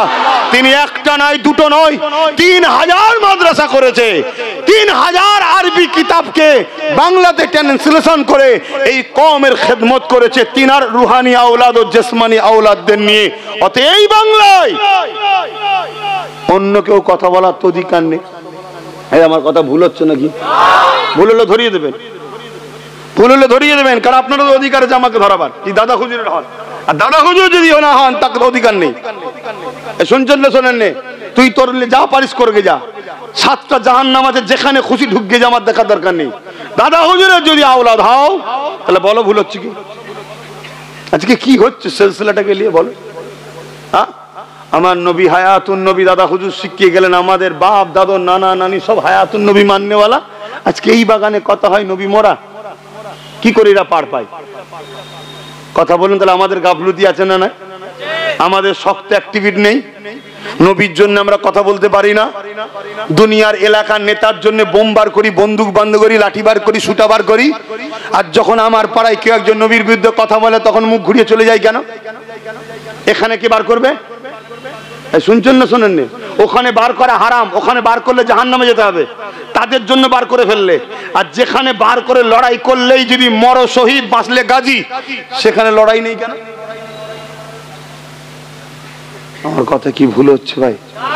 জানি না ভাই, পাগল মানুষ। নবীর পাগল। ভুলভাল পাগল বলছেন তো, একটু ধরিয়ে দেবেন, ভুলভাল বলে ফেলে ধরিয়ে দেবেন ভাই। হায় হায় হায় হায়, এক বিঘার জমির জন্য ভাই ভাইয়ের নামে কেস করছে, এক বিঘার জমির জন্য বাপ বেটায় ঝগড়া হচ্ছে, এক বিঘার জমির জন্য বোনের মাথায় কাটারি মারছে। আর আমার রাসূলুল্লাহর জন্য কি করেছি আমরা? কেস করেছি কারোর জন্য? এটা কিসের মহব্বত? যদি বলেন না ওটা তো করা যাবে না, কে বলেছে করা যাবে না? হ্যাঁ, কে বলেছে? আমরা হানাফি মাযহাবের মানুষ তো নাকি? হানাফি মাযহাবের একজন জগৎ বিখ্যাত ইমাম হযরতে ইউসুফ, হযরতে মুহাম্মদ, এনারা হানাফি মাযহাবের পৃথিবী বিখ্যাত আলেম ইমাম। দুজন বন্ধু মিলে কথা বলছে, বলতে বলতে একজন বলছে নবী কদু খাওয়াকে পছন্দ করতেন। নবী বলুন বলুন, কদু বোঝেন তো আপনারা? লাউ বলেন, আমরা কদু বলি। যাক, জিনিসটা বুঝে এসেছো তো? কি কদু খাওয়াকে নবী পছন্দ করতেন। 150 বছরের বিজ্ঞান বলছে কদু এমন একটা জিনিস শরীরের জন্য, এতে কোনো ফ্যাট কোলেস্ট্রল নেই, এতে কোনো গরম ভাব নেই, এবং শরীরকে ঠান্ডা সর্দি হওয়ারও ব্যাপার নেই। কদু মানুষের শরীরের জন্য বিরাট একটা উপকার জাতীয় খাবার। জোরে বলুন সুবহানাল্লাহ। হাই রে কদু, তুই কত সৌভাগ্যবান, নবী তোকে পছন্দ করতো খাওয়া। বলুন সুবহানাল্লাহ। হয়তো অনেকে বলবি এর মধ্যে কি আছে, না এটা এটা পাগল, সেই সব পাগলামি বুঝবে না ভাবে, প্রেমের ব্যাপার। এ সবার কপালে জোটে নেই, কপাল ফাটাতে কি বুঝবে বাপ। আর ওয়াইস কারণে যেই শুনেছে নবীর দাঁত ভেঙে গেছে উহুদের ময়দানে, পাথর নিয়ে মারছে, একটা দাঁত ভেঙে গেছে, ভাবছে এইটাই তো না, অন্যটা শহীদ হয়েছে, আবার একটা ভেঙেছে, এটা তো অন্যটা না। দু পাট্টি দাঁত থেকে মারতে মারতে মারতে মারতে ভেঙে ফেললো। হুজুরের শহীদ হয়েছে একটা, উনি সব ভেঙে দিল। এ তুমি বুঝবে না, এ পাগলরাই বোঝে, কিন্তু দুনিয়ার পাগল নয় এরা, এরা নবীর পাগল। আর আল্লাহকে সাক্ষী রেখে বলছি এদের জন্য আবার জান্নাত পাগল। জোরে বলুন সুবহানাল্লাহ। তোমরা হয়তো জান্নাতের পাগল হতে পারো, জান্নাত এই ওয়াইসকারনি মতো হুজুরদের জন্য জান্নাত পাগল। আবার কবে ওয়াইসকারনি আসবে আমার কাছে, অনেক বুঝার ব্যাপার আছে। তো ভাই কদু খেতে পছন্দ করতেন আল্লাহ নবী। এক বন্ধু আর এক বন্ধুকে বলছে, যখনই বলেছে এই সামনে যাকে শোনাচ্ছে সে রিয়াকশনে বলেছে দৌড় ভাই আমাকে কদু ভালো। হযরতে মুহাম্মদ ইউসুফ হুজুর ফতোয়া দিলেন ওকে কতল করো, ও যদি তওবা না করে এক্ষুনি কতল করো। কেন ভাই, কেন? ওর ভালো লাগে না? হুজুর খেতে পছন্দ করেন, এই কথা রিপিটে ও পছন্দ নয়, তার মানে হুজুরের তোর পছন্দ না, এটা মানে দাঁড়াচ্ছে। এইটুকু কথাই যদি তওবা না করলে কতল ফরজ হয়, তাহলে কেউ যদি বলে আমার হুজুর সম্বন্ধে, আমি কি আর ভাষা বলবো, ধরুন আমাকে যদি কেউ বলে ভিখারির বাচ্চা, আমার ভাল লাগবে? আপনাদের ভাল লাগবে? এটা যদি হুজুরের সামনে বলে, তাকে কতল করা ফরজ হয় না? কথা বুঝছেন না বোঝেন না? এবারে গণতান্ত্রিক দেশ, আমার দেশ রাইট দেয়নি আলাদা কথা, কিন্তু শরিয়াতের বিধানটা আমি বললাম, শরিয়াতের ফতোয়াটা আপনাকে শোনালাম, কিন্তু আমার দেশের লকে আমাকে মান্যতা দিতে হবে, এটাও ইসলামের হুকুম। তাই দ্বিতীয় অপশনে চলে যাও, তাকে কাফের জেনে মুখ ঘুরিয়ে লিয়া দরকার আছে না নাই? কিন্তু আফসোস, আলেম দাবি করে, মুফতি দাবি করে, মৌলানা দাবি করে, তারপরও হই হই হচ্ছে, কি কথা? তাহলে আমাদের ইমান কোথায় গেছে বুঝতে পারছেন? ইমান কোথায় গেছে বুঝতে পারছেন?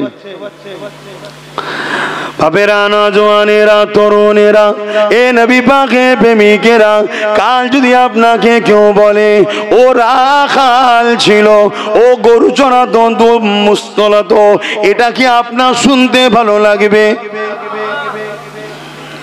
এ নওজওয়ান তরুণেরা, আল্লাহ নবীকে যেমন মরা বলা হয়, আল্লাহ নবীকে আবার বলা হয় তিনি নাকি ইলমে গায়েব জানে না। আল্লাহ নবীকে বলা হয় তিনি আবাতাসা অক্ষর জ্ঞান জানতো না।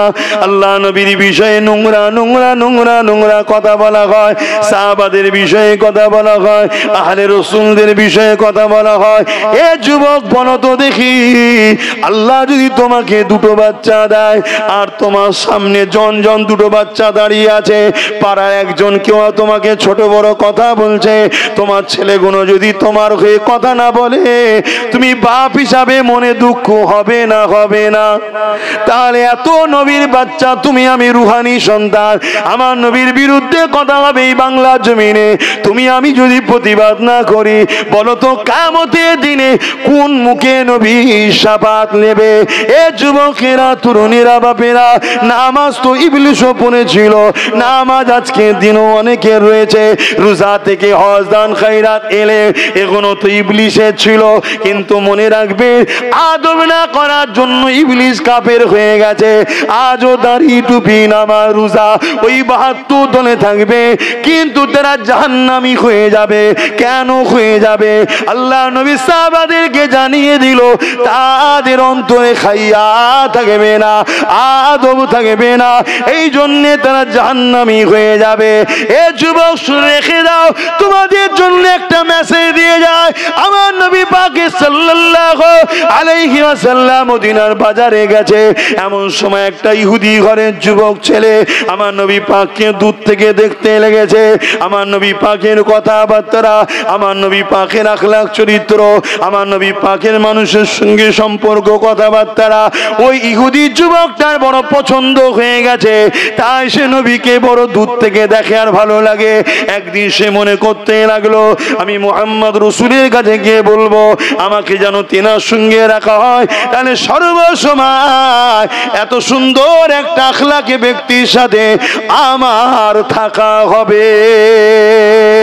এই যুবকেরা, ইহুদি যুবকটা আল্লাহ নবীর কাছে চলে এলো, আল্লাহ নবীকে বলতে লাগলো, ইয়া রাসূলুল্লাহ, আপনি আমাকে আপনার কাছে থাকার পারমিশন দেন, আপনার কথাবার্তা কাজ আমাকে বড় ভালো লাগে, আমি আপনার সফর সাথী হতে চাই, আপনার মজলিসে বসতে চাই, আপনার সঙ্গে থাকতে চাই।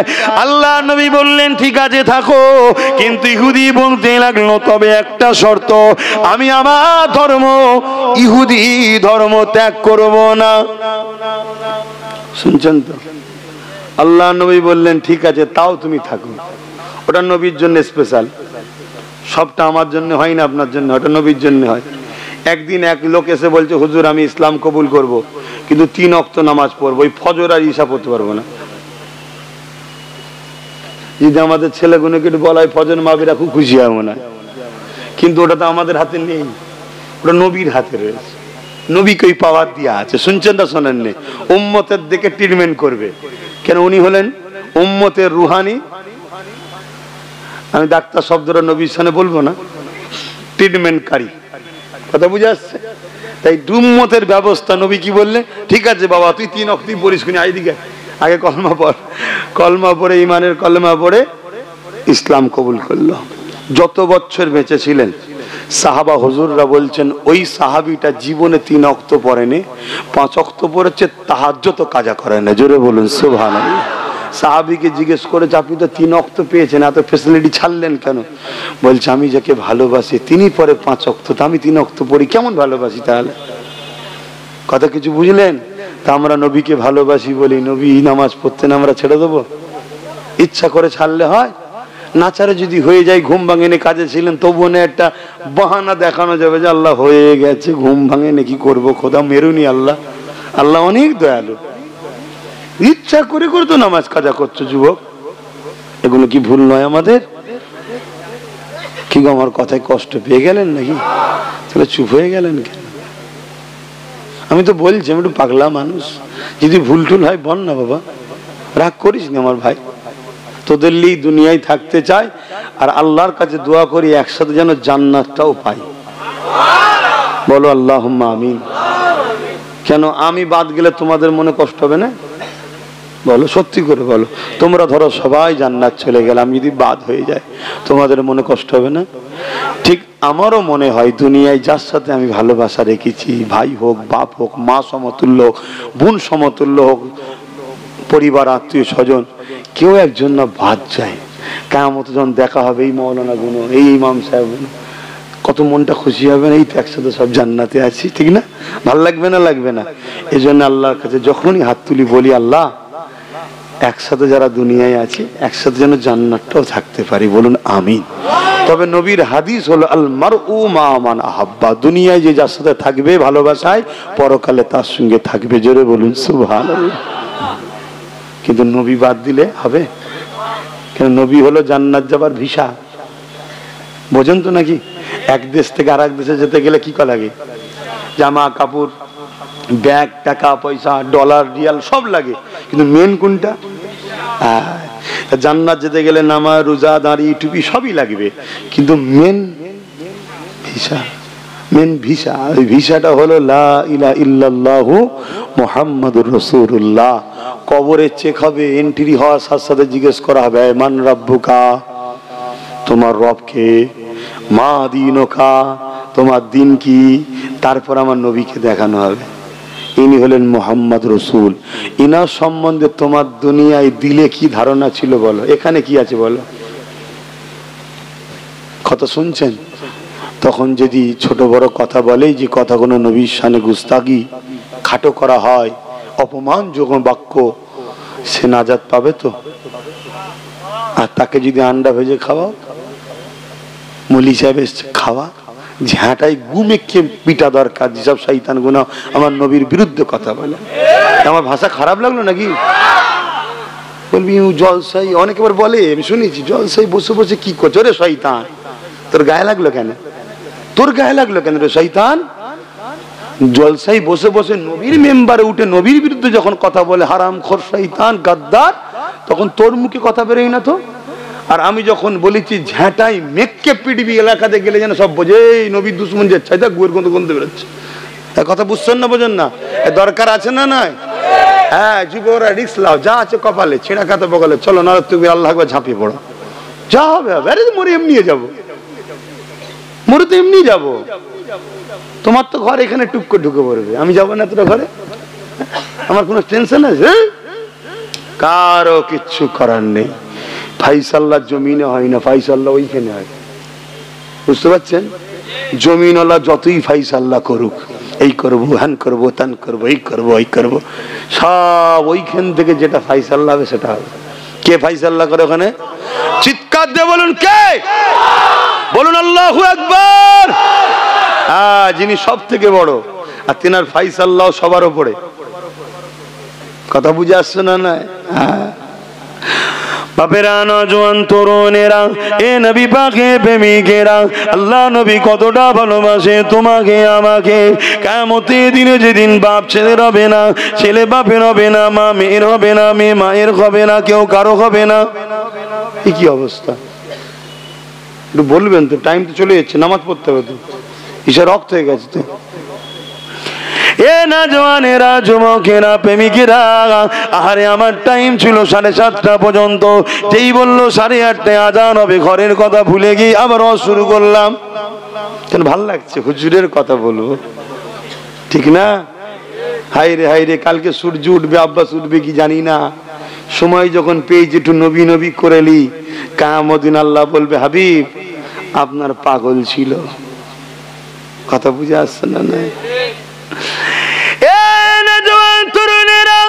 আল্লাহ নবী পাককে কত সম্মানিত করেছে শোনেন। আল্লাহ নবী পাককে কোন জায়গায় মুহাম্মদ বলে নাম ধরে ডাকেনে, হ্যাঁ মুহাম্মাদুর রাসূলুল্লাহ বলেছে, তবে বেশিরভাগ জায়গাতে আমার আল্লাহ নবী পাককে ইয়াসিন, তোহা, মুজাম্মিল, মুদাসসির বিভিন্ন লকাব দিয়ে ডেকেছে। তাহলে আমাদের তো ভাবা দরকার কার বিষয়ে কথা বলতে লেগেছে। আজ কিছু মানুষ আমার রাসূল পাক সাল্লাল্লাহু আলাইহি ওয়াসাল্লামের আলোচনাকে আমভাবে করে দিতে করতে লেগেছে, এমন ভাবে আলোচনা করতে লেগেছে আমার নবী পাক নাকি রাখাল ছিল। নাউজুবিল্লাহ। এ যুবকেরা, এই কথা তো ইহুদিদের কথা ছিল। আমার নবী পাক ইহুদিরা রোহাইনা বলে ডাকতো, রাখালের আরবি ভাষা হলো রোহাইনা। এ আর রাসূলুল্লাহ হাবিবাল্লাহ, সাহাবারা কিন্তু আবার রাখালের রোহাইনার আরেকটা মানে হয় আমাদের দিকে দেখেন, আমাদের দিকে নজর করে। কিন্তু ইহুদিরা শব্দটা ব্যবহার করত নবীকে রাখাল বলার জন্য ব্যবহার করত। আল্লাহ বা সহ্য করলেন না, আমার আল্লাহ জানিয়ে দিলেন তোমরা রোহাইনা নয়, বলো ক্বালা উনজুরনা ইয়া রাসূলুল্লাহ, এ হাবিবাল্লাহ, আমাদের দিকে নজরে করম করেন, দয়া নজরে একটু দেখেন। এই কথাটা আল্লাহ ঢুকিয়ে দিলেন। তাহলে রাখাল শব্দ বলতে আল্লাহ নিজে নিষেধ করেছে কোরআনে। আজকে মুফতি, মাওলানা, মুহাদ্দিস, মুফতি করে আলেম উলামা দাবি করে এই বাগানে যদি কেউ নবীকে রাখাল বলে ওর চামড়া মেরে গুটিয়ে দেওয়া দরকার আছে না নাই? কথা শুনছেন না শোনেন না? কালকে পুলিশ বলতে পারে, সরকার বলতে পারে গণতন্ত্রের বিরুদ্ধে যাচ্ছে, শুনছেন না শোনেন না? যখন আমার নবীর বিরুদ্ধে বলছিল তখন বলতে হবে শয়তান গুলো তোরা কোথায় থাকিস। তখন মনে হয় না যে একটা ধর্মের বিরুদ্ধে কথা হচ্ছে? কথা শুনছেন না শোনেন না? অতএব আমার নবীর ব্যাপার যেখানে আসবে ওখানে দ্বিতীয় কোনো ব্যাপার আর চলবে না। দরকার হয় যুদ্ধ করতে হয়, যুদ্ধ করতে হবে। রাজি আছেন? হাত তুলে আল্লাহকে সাক্ষী রেখে বলেন হুজুরের জন্য যুদ্ধ করতে রাজি আছেন? হ্যাঁ, ইমান তৈরি করুন। ফাটা কপাল হয়ে মরে লাভ নেই। গরু ছাগল দিন দেখবে রাস্তাঘাটে মরছে, ওইভাবে মরবেন? হ্যাঁ, হুজুরের প্রেমে মরেন, হুজুরের প্রেমে মরেন। উম্মতে মুহাম্মাদি দাবি করো, লজ্জা হওয়া দরকার আমাদের। আমাদের উচিত এইভাবে একত্রিত হওয়া যে আমরা তাকে ক্ষমতায় আনবো, যে ক্ষমতায় আনার পরে আইন করবে আমার ক্ষমতা যতদিন চলবে, মুহাম্মদ রাসূলের বিরুদ্ধে কথা বললেই তার যাবজ্জীবন কারাদণ্ড, তাকে আমরা আগামী দিন ভোট দেব। উম্মতের এই চেতনা থাকা দরকার। উম্মত এই চেতনা না করে পেটের জন্য ভোট দিচ্ছে, আর পেটের জন্য ভোট দিতে যে দিনকে দিন গরিব হচ্ছে উম্মত গুলো, ভিখারি হয়ে গেল উম্মত গুলো। চাকরি নেই, গাড়ি নেই, বাড়ি নেই, পড়াশোনা নেই, ভিক্ষা খা খা। অতএব আমাদের সংগঠিত হওয়া এটা দরকার যে আগামী দিন এই গণতান্ত্রিক দেশে, গণতান্ত্রিক জায়গাতে আমার নবীকে হাসতে খুশিতে থাকতে চায়। আমরা কারো ধর্মগুরুর বিষয়ে বিরুদ্ধে বলি? কথা বলেন? ঠিক তেমনি আমরা পছন্দ করি না তুমি তোমার লিয়ে থাকো, আমার হুজুরের বিরুদ্ধে কেউ কথা বললে তার যাবজ্জীবন জেল হবে। আইন যে করবে আগামী দিন জিতার পরে তাকে আমরা শক্তিশালী করব। এটা যদি আপনারা বলতে পারেন, আল্লাহ আপনাদের রুজিতে বরকত দেবে, শিক্ষায় বরকত দেবে, গাড়ি দেবে, বাড়ি দেবে, আসমান থেকে রুজির রাস্তা খুলে দেবে। আর যদি এটা না বলতে পারেন, আগামী দিন তৈরি হন, ঘর থেকে মা বন্ধু করে টেনে বার করলে যা হবে, কিচ্ছু করতে পারবেন না। কথা খারাপ লাগছে? কথা খারাপ লাগে ঢিল মারেন না, মারেন, ঢিল মারেন, মেরে মারেন। কিন্তু বেঁচে থাকলে দাওয়াতে গেলে হুজুরের লড়াই করবো। শুনছেন না? শোনেন, আমি আমার বাপ মা ভাই কাউকে চিনি না, আমার হুজুর। কিয়ামতের দিন কেউ আমার পাশে দাঁড়াবে না, সবাই নিজের জন্য পেরেশান। আমার হুজুর বাঁচাবে, আমার নবী বাঁচাবে। যেখানে আদম থেকে ঈসা নবী সবাই বলবে নফসি নফসি, সেখানে আমার নবী বাঁচাবে। নবীকে সে পাওয়ারটা দিয়েছে কে? আজকে সেই নবীকে বলা হচ্ছে ভিখারির বাচ্চা, রাখাল, অক্ষর জ্ঞান জানে না, মরে গেছে, সাফাত করতে পারবে না, ইলমে গায়েব জানে না, ভুলে যেত। কি কথা? আর আমরা লক্ষ লক্ষ মুসলমান সেই নবীর উম্মত দাবি করে বসে আছি। আজকে বলে যাচ্ছি, মসজিদের ইমামগুলোকে ফলো করেন। প্রত্যেকটা মসজিদে যা হবার হয়ে গেছে, 4টে জুম্মা 3 জুম্মা যেন নবীলে আলোচনা হয়। একদম যুবক ছেলেরা প্রতিজ্ঞাবদ্ধ হও, 3 জুম্মা নবীর আলোচনা করো, 1 জুম্মা নামাজ রোজা অন্য বিষয়ে আলোচনা করো, এটা কোরআনের পক্ষে কাজ হবে, কোরআনের বিরুদ্ধে নয়। কোরআন খোলো, কোরআন দেখো, কোরআন বোঝো। কোরআনে আল্লাহ যেখানে ঈমানদারদের লক্ষ্য করে কথা বলেছে ওখানে আল্লাহ নবীর কথা বলেছে, নবীর কথা, নবীর কথা। জোরে বলুন সুবহানাল্লাহ। তাহলে মসজিদে কারা বসে থাকে? ঈমানদার না বেঈমানরা? তাই ঈমানদারদের সামনে আপনি যখন হজ করছেন নবীর কথা শোনান, নবীর কথা বলেন, তাহলে আপনি কোরআন অনুযায়ী আমল করলেন। কথা বুঝাচ্ছেন না বুঝাননি? হ্যাঁ, শরীয়তের আরো বিষয় জানা দরকার। একটা জুম্মা সেই বিষয় বলুন, আবার পরের মাস আলো, আবার 3 জুম্মা নবীকে চেনান, আবার একটা বিষয় আরে বাকিগুলো আমল। নবী হলো ঈমান। আজকে আমার নবীকে ভুলে গেল আমাদের যুবকরা। নবীর শান কত!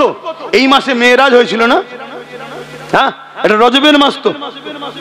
হযরতে জিবরাইল এসেছিলেন না বুরাক নিয়ে? আমার নবী ঘুমোচ্ছিল, জানেন না? জিবরাইল কি করেছিল? হুজুর ওঠেন, আল্লাহ দাওয়াত দিয়েছে চলেন বলেছিল? জিবরাইলও জানে যিনি ঘুমোচ্ছে ইনার সঙ্গে যাররা পরিমাণ বিয়াদবি হয়ে গেলে জিবরাইলও শেষ। ফেরেশতাদের সুলতান যিনি, ফেরেশতাদের সরদার যিনি, ফেরেশতাদের, তিনি জানে ইনাকে তুলতে কিভাবে, এরও একটা আদব জানা দরকার। আর তুমি মেম্বারে নবাবিতে উঠে হুজুর সম্বন্ধে ওয়াজ করছো, নবী সম্বন্ধে তোমার আদব নেই? আর হাজার হাজার আমাদের ঘরের ছেলেরা ওয়াজ হচ্ছে রে, চ চ চ, বসে বসে চুপ করে শুনে চলে গেল, সব কটা বেঈমান হয়ে গেল। চুপ থাকার জন্য বেঈমান। কথা শুনছেন আমার যুবকরা?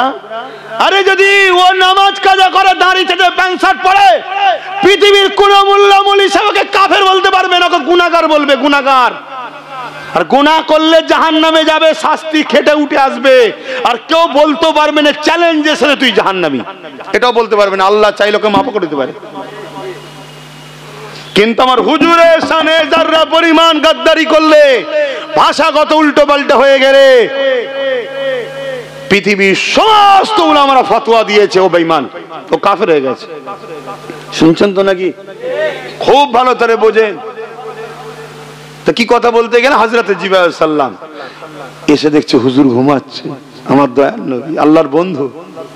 হায় হায়, কি সুন্দর কথা, আল্লাহর বন্ধু ঘুমাচ্ছে। আমার নবীর ঘুম আমাদের ঘুম এক না আলাদা? আমরা ঘুমলে কি করতে হয়? উজু। মসজিদে গেছেন, বসে আছেন, কি করতে হবে এবারে? আর যতক্ষণ না এরকম ব্রেক হয়েছে ততক্ষণ উজু করতে হবে না। যদি ব্রেক একবার মেরেছেন, মানে টলে গেছেন, তাহলে কি করতে হবে? উজু। আর আমার নবী ঘুম থেকে উঠেছেন, সোজা ইমামতির জায়গায় গিয়ে আল্লাহ আকবার, সাহাবারা সব উজু করে ইক্তেদা করে নবীকে নামাজ পড়ছে। জোরে বলুন সুবহানাল্লাহ। আবার নবী উজু করেছে না করেন? করেছে। কেন করেছে? উম্মতকে শিখাবার জন্য। যদি হুজুর না উজু করতে, আমি বুঝতাম কি করে গড়গড়া কোনটা বলে, নাকে পানি কোনটা বলে, কোন ওই কতটা ধুতে হবে, মুখমণ্ডল কত, কিন্তু হুজুর করে করে দেখাবে। তা শরিয়ত হুজুরের জন্য না, শরিয়তটা আমাদের জন্য। হুজুর যেটা করেছে ওটা শরিয়ত, অর্থাৎ ইসলাম হলো হুজুর নিজেই। জোরে বলুন সুবহানাল্লাহ। আর হুজুরকে এই সম্মানগুলো দিচ্ছেন যিনি, তিনি কে? একটু সবাই বলবেন না? আল্লাহ। আল্লাহ দিচ্ছে, সবকিছুর মালিক কিন্তু আল্লাহ। এটা মাথায় রাখবেন, সবকিছুর পাওয়ার, সবকিছুর মালিক আল্লাহ। কিন্তু হুজুরকে এই পাওয়ার দিচ্ছেন আল্লাহ। কেন? আল্লাহর বন্ধু হন। তা জিবরাইল বলছে, আল্লাহ আপনার বন্ধু ঘুমাচ্ছে, কিভাবে উঠাবো? আল্লাহ বলল, জিবরাইল, যুবকরা শুনছো তো, আমার বন্ধুর কদমের গোড়ায় বসো, বসে আমার বন্ধুর কদমের তালুতে, পায়ের তালুর তলাতে ঠোঁট লাগিয়ে চুমা দাও।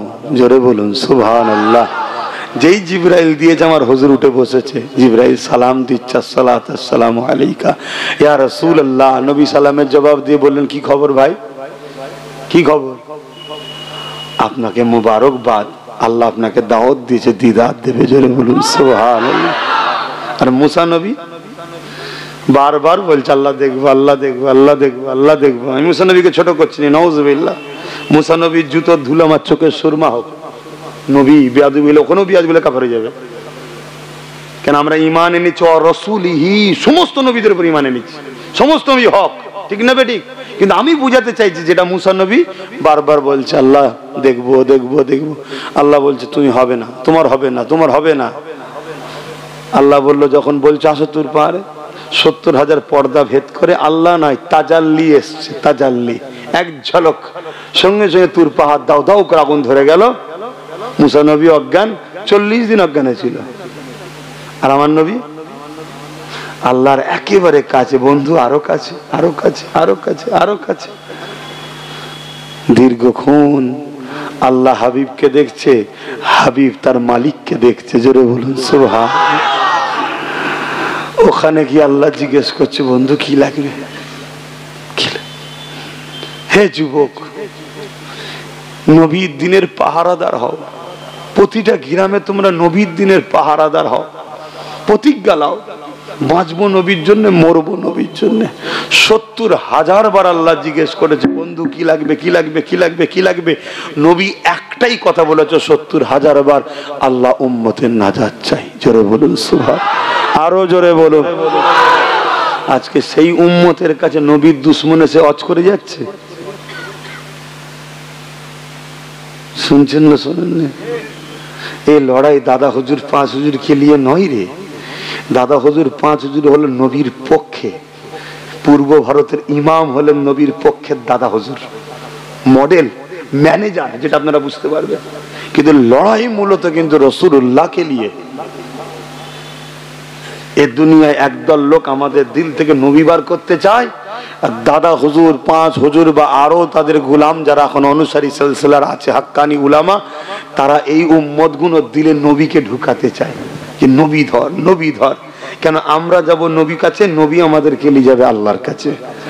আমাদের কাজ নবীর সঙ্গে জুড়া, নবীর কাজ আল্লাহর সঙ্গে বান্দা বান্দিকে জুড়া। জোরে বলুন সুবহানাল্লাহ। আল্লাহ কোরআনে বলছে, হাবিব মুনাফিক কারা জানেন?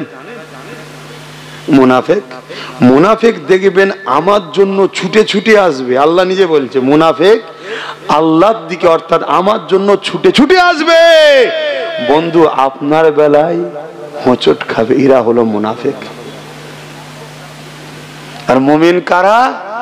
বন্ধু যারা আপনাকে বিশ্বাসের সাথে ভালোবেসে মেনে নেবে, তারা হলো মুমিন। তাদের জন্য খুশির খবর, ইউহিব্বুকুমুল্লাহ। কোরআন বলছে আমি আল্লাহ তাদেরকে ভালোবাসবো। জোরে বলুন সুবহানাল্লাহ।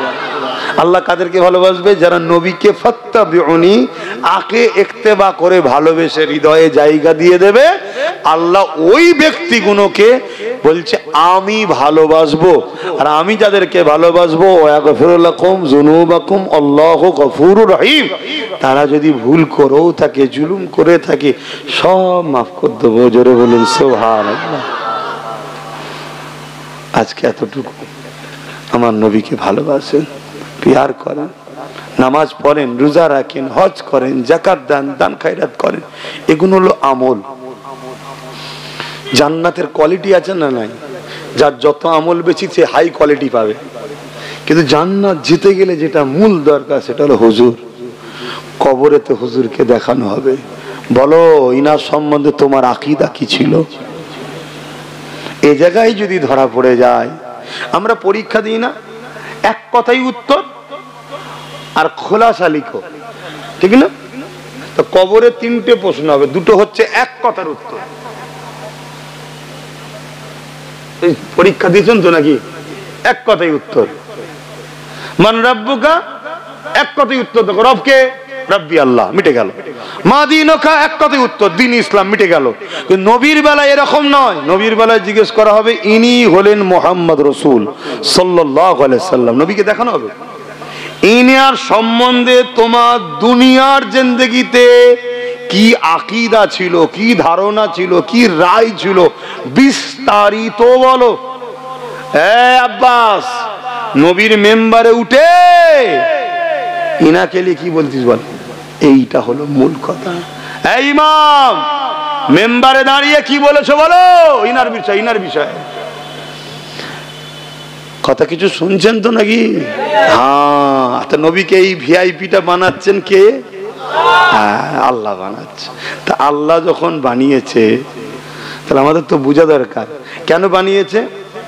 আল্লাহ ও বান্দার বীজখানে হুজুর আছে। জান্নাত দেখেছেন কেউ?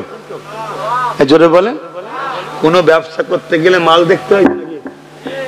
কথা বলছো না তো? মাল না দেখে আপনি কিনে নেবেন? মাল দেখতে হয়। আল্লাহ বলেছে তোরা জান ও মাল দে, বিনিময়ে জান্নাত লে। জান্নাত আপনারা কেউ দেখেছেন?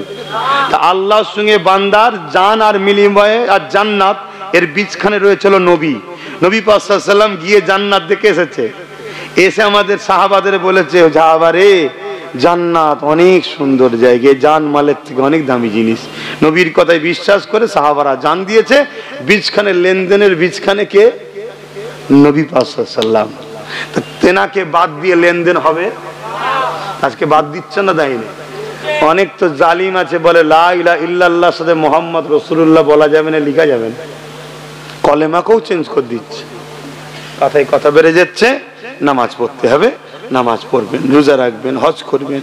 আমি নামাজ রোজা ইচ্ছা করে ছেড়ে দেবেন না, কিন্তু নবীকে দিলে রেখে তারপরে নামাজ। কেউ কেউ তো এরকমও বলে নবীর কথা নাকি দিলে থাকলে নামাজ হবে না। শুনছেন না শোনেন? আমার কথাগুলো কি আমার আব্বা কোনো কষ্ট পেচ্ছেন? যে কষ্ট পেচ্ছেন এসব আলোচনা করছি বলে? অপর দিকে যখন আমার হুজুর থেকে আমাদেরকে সরাবার চেষ্টা করছে, তাহলে আমাদেরও তো দায়িত্ব হয়ে গেছে আপনাদের ঘরে হুজুরের বিষয়ে বোঝানো। আসেন একটু সালাম দেবো। ইয়া নবী সালাম।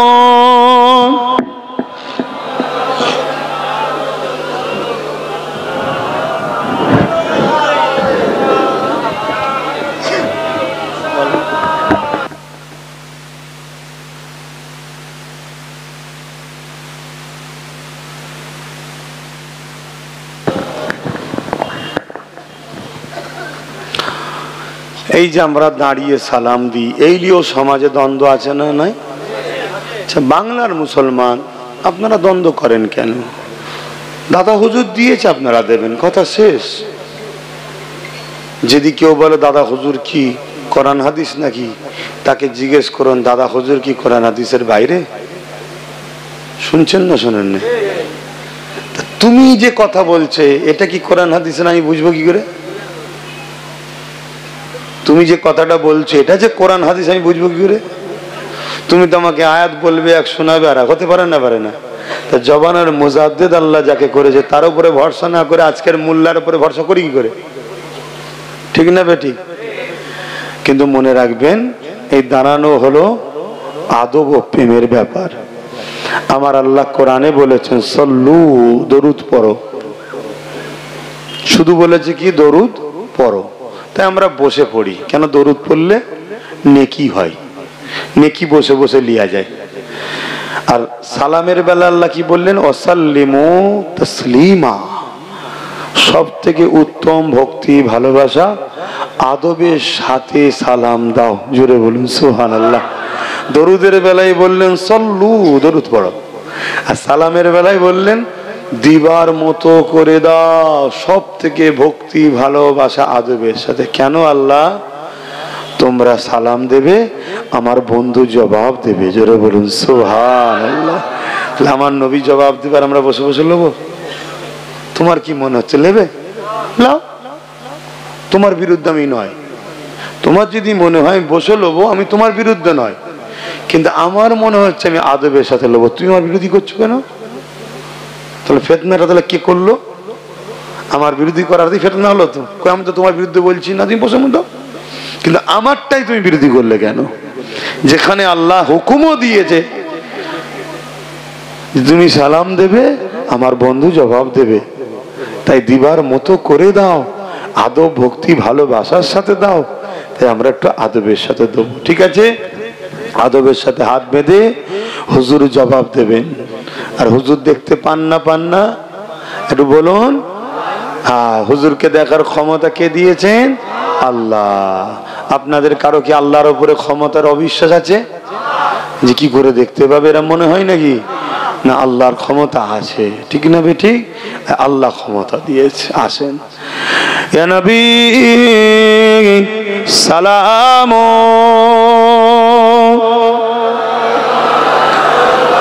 ইয়া রাসূল সালাম, ইয়া হাবিব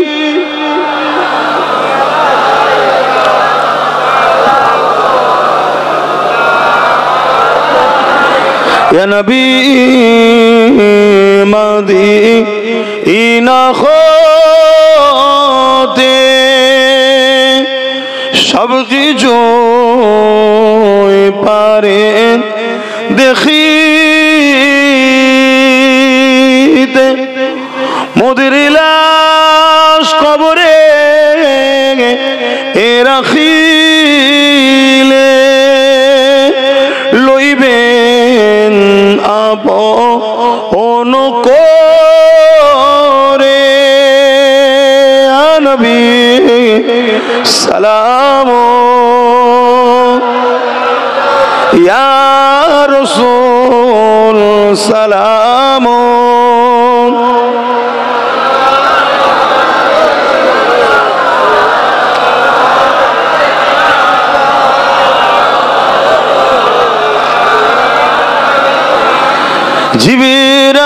জিবরাইল দিলে এ যে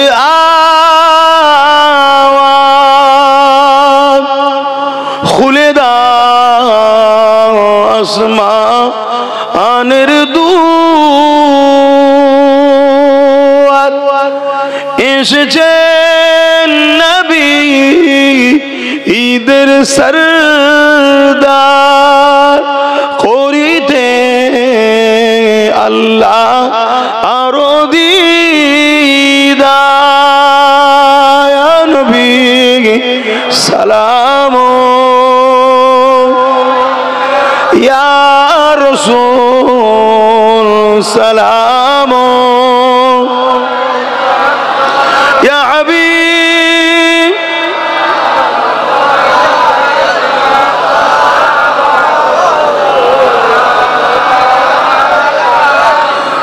या नबी नामो ओ प्यारा या रसूल नामो प्यारा अर्श पर हक ने पुकारा सज पे गो बरहा हमारा या नबी सलाम या रसूल सलाम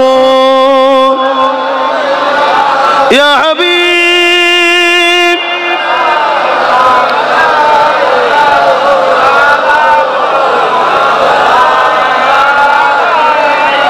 সকলে গোসন বালাগা লোলা বিকামালিহি কাসাবাদ দুজা বিজামালিহি হাসানাত জামিউ কুসালিহি সাল্লু আলাইহি ওয়া আলিহি আল্লাহুম্মা সাল্লি আলা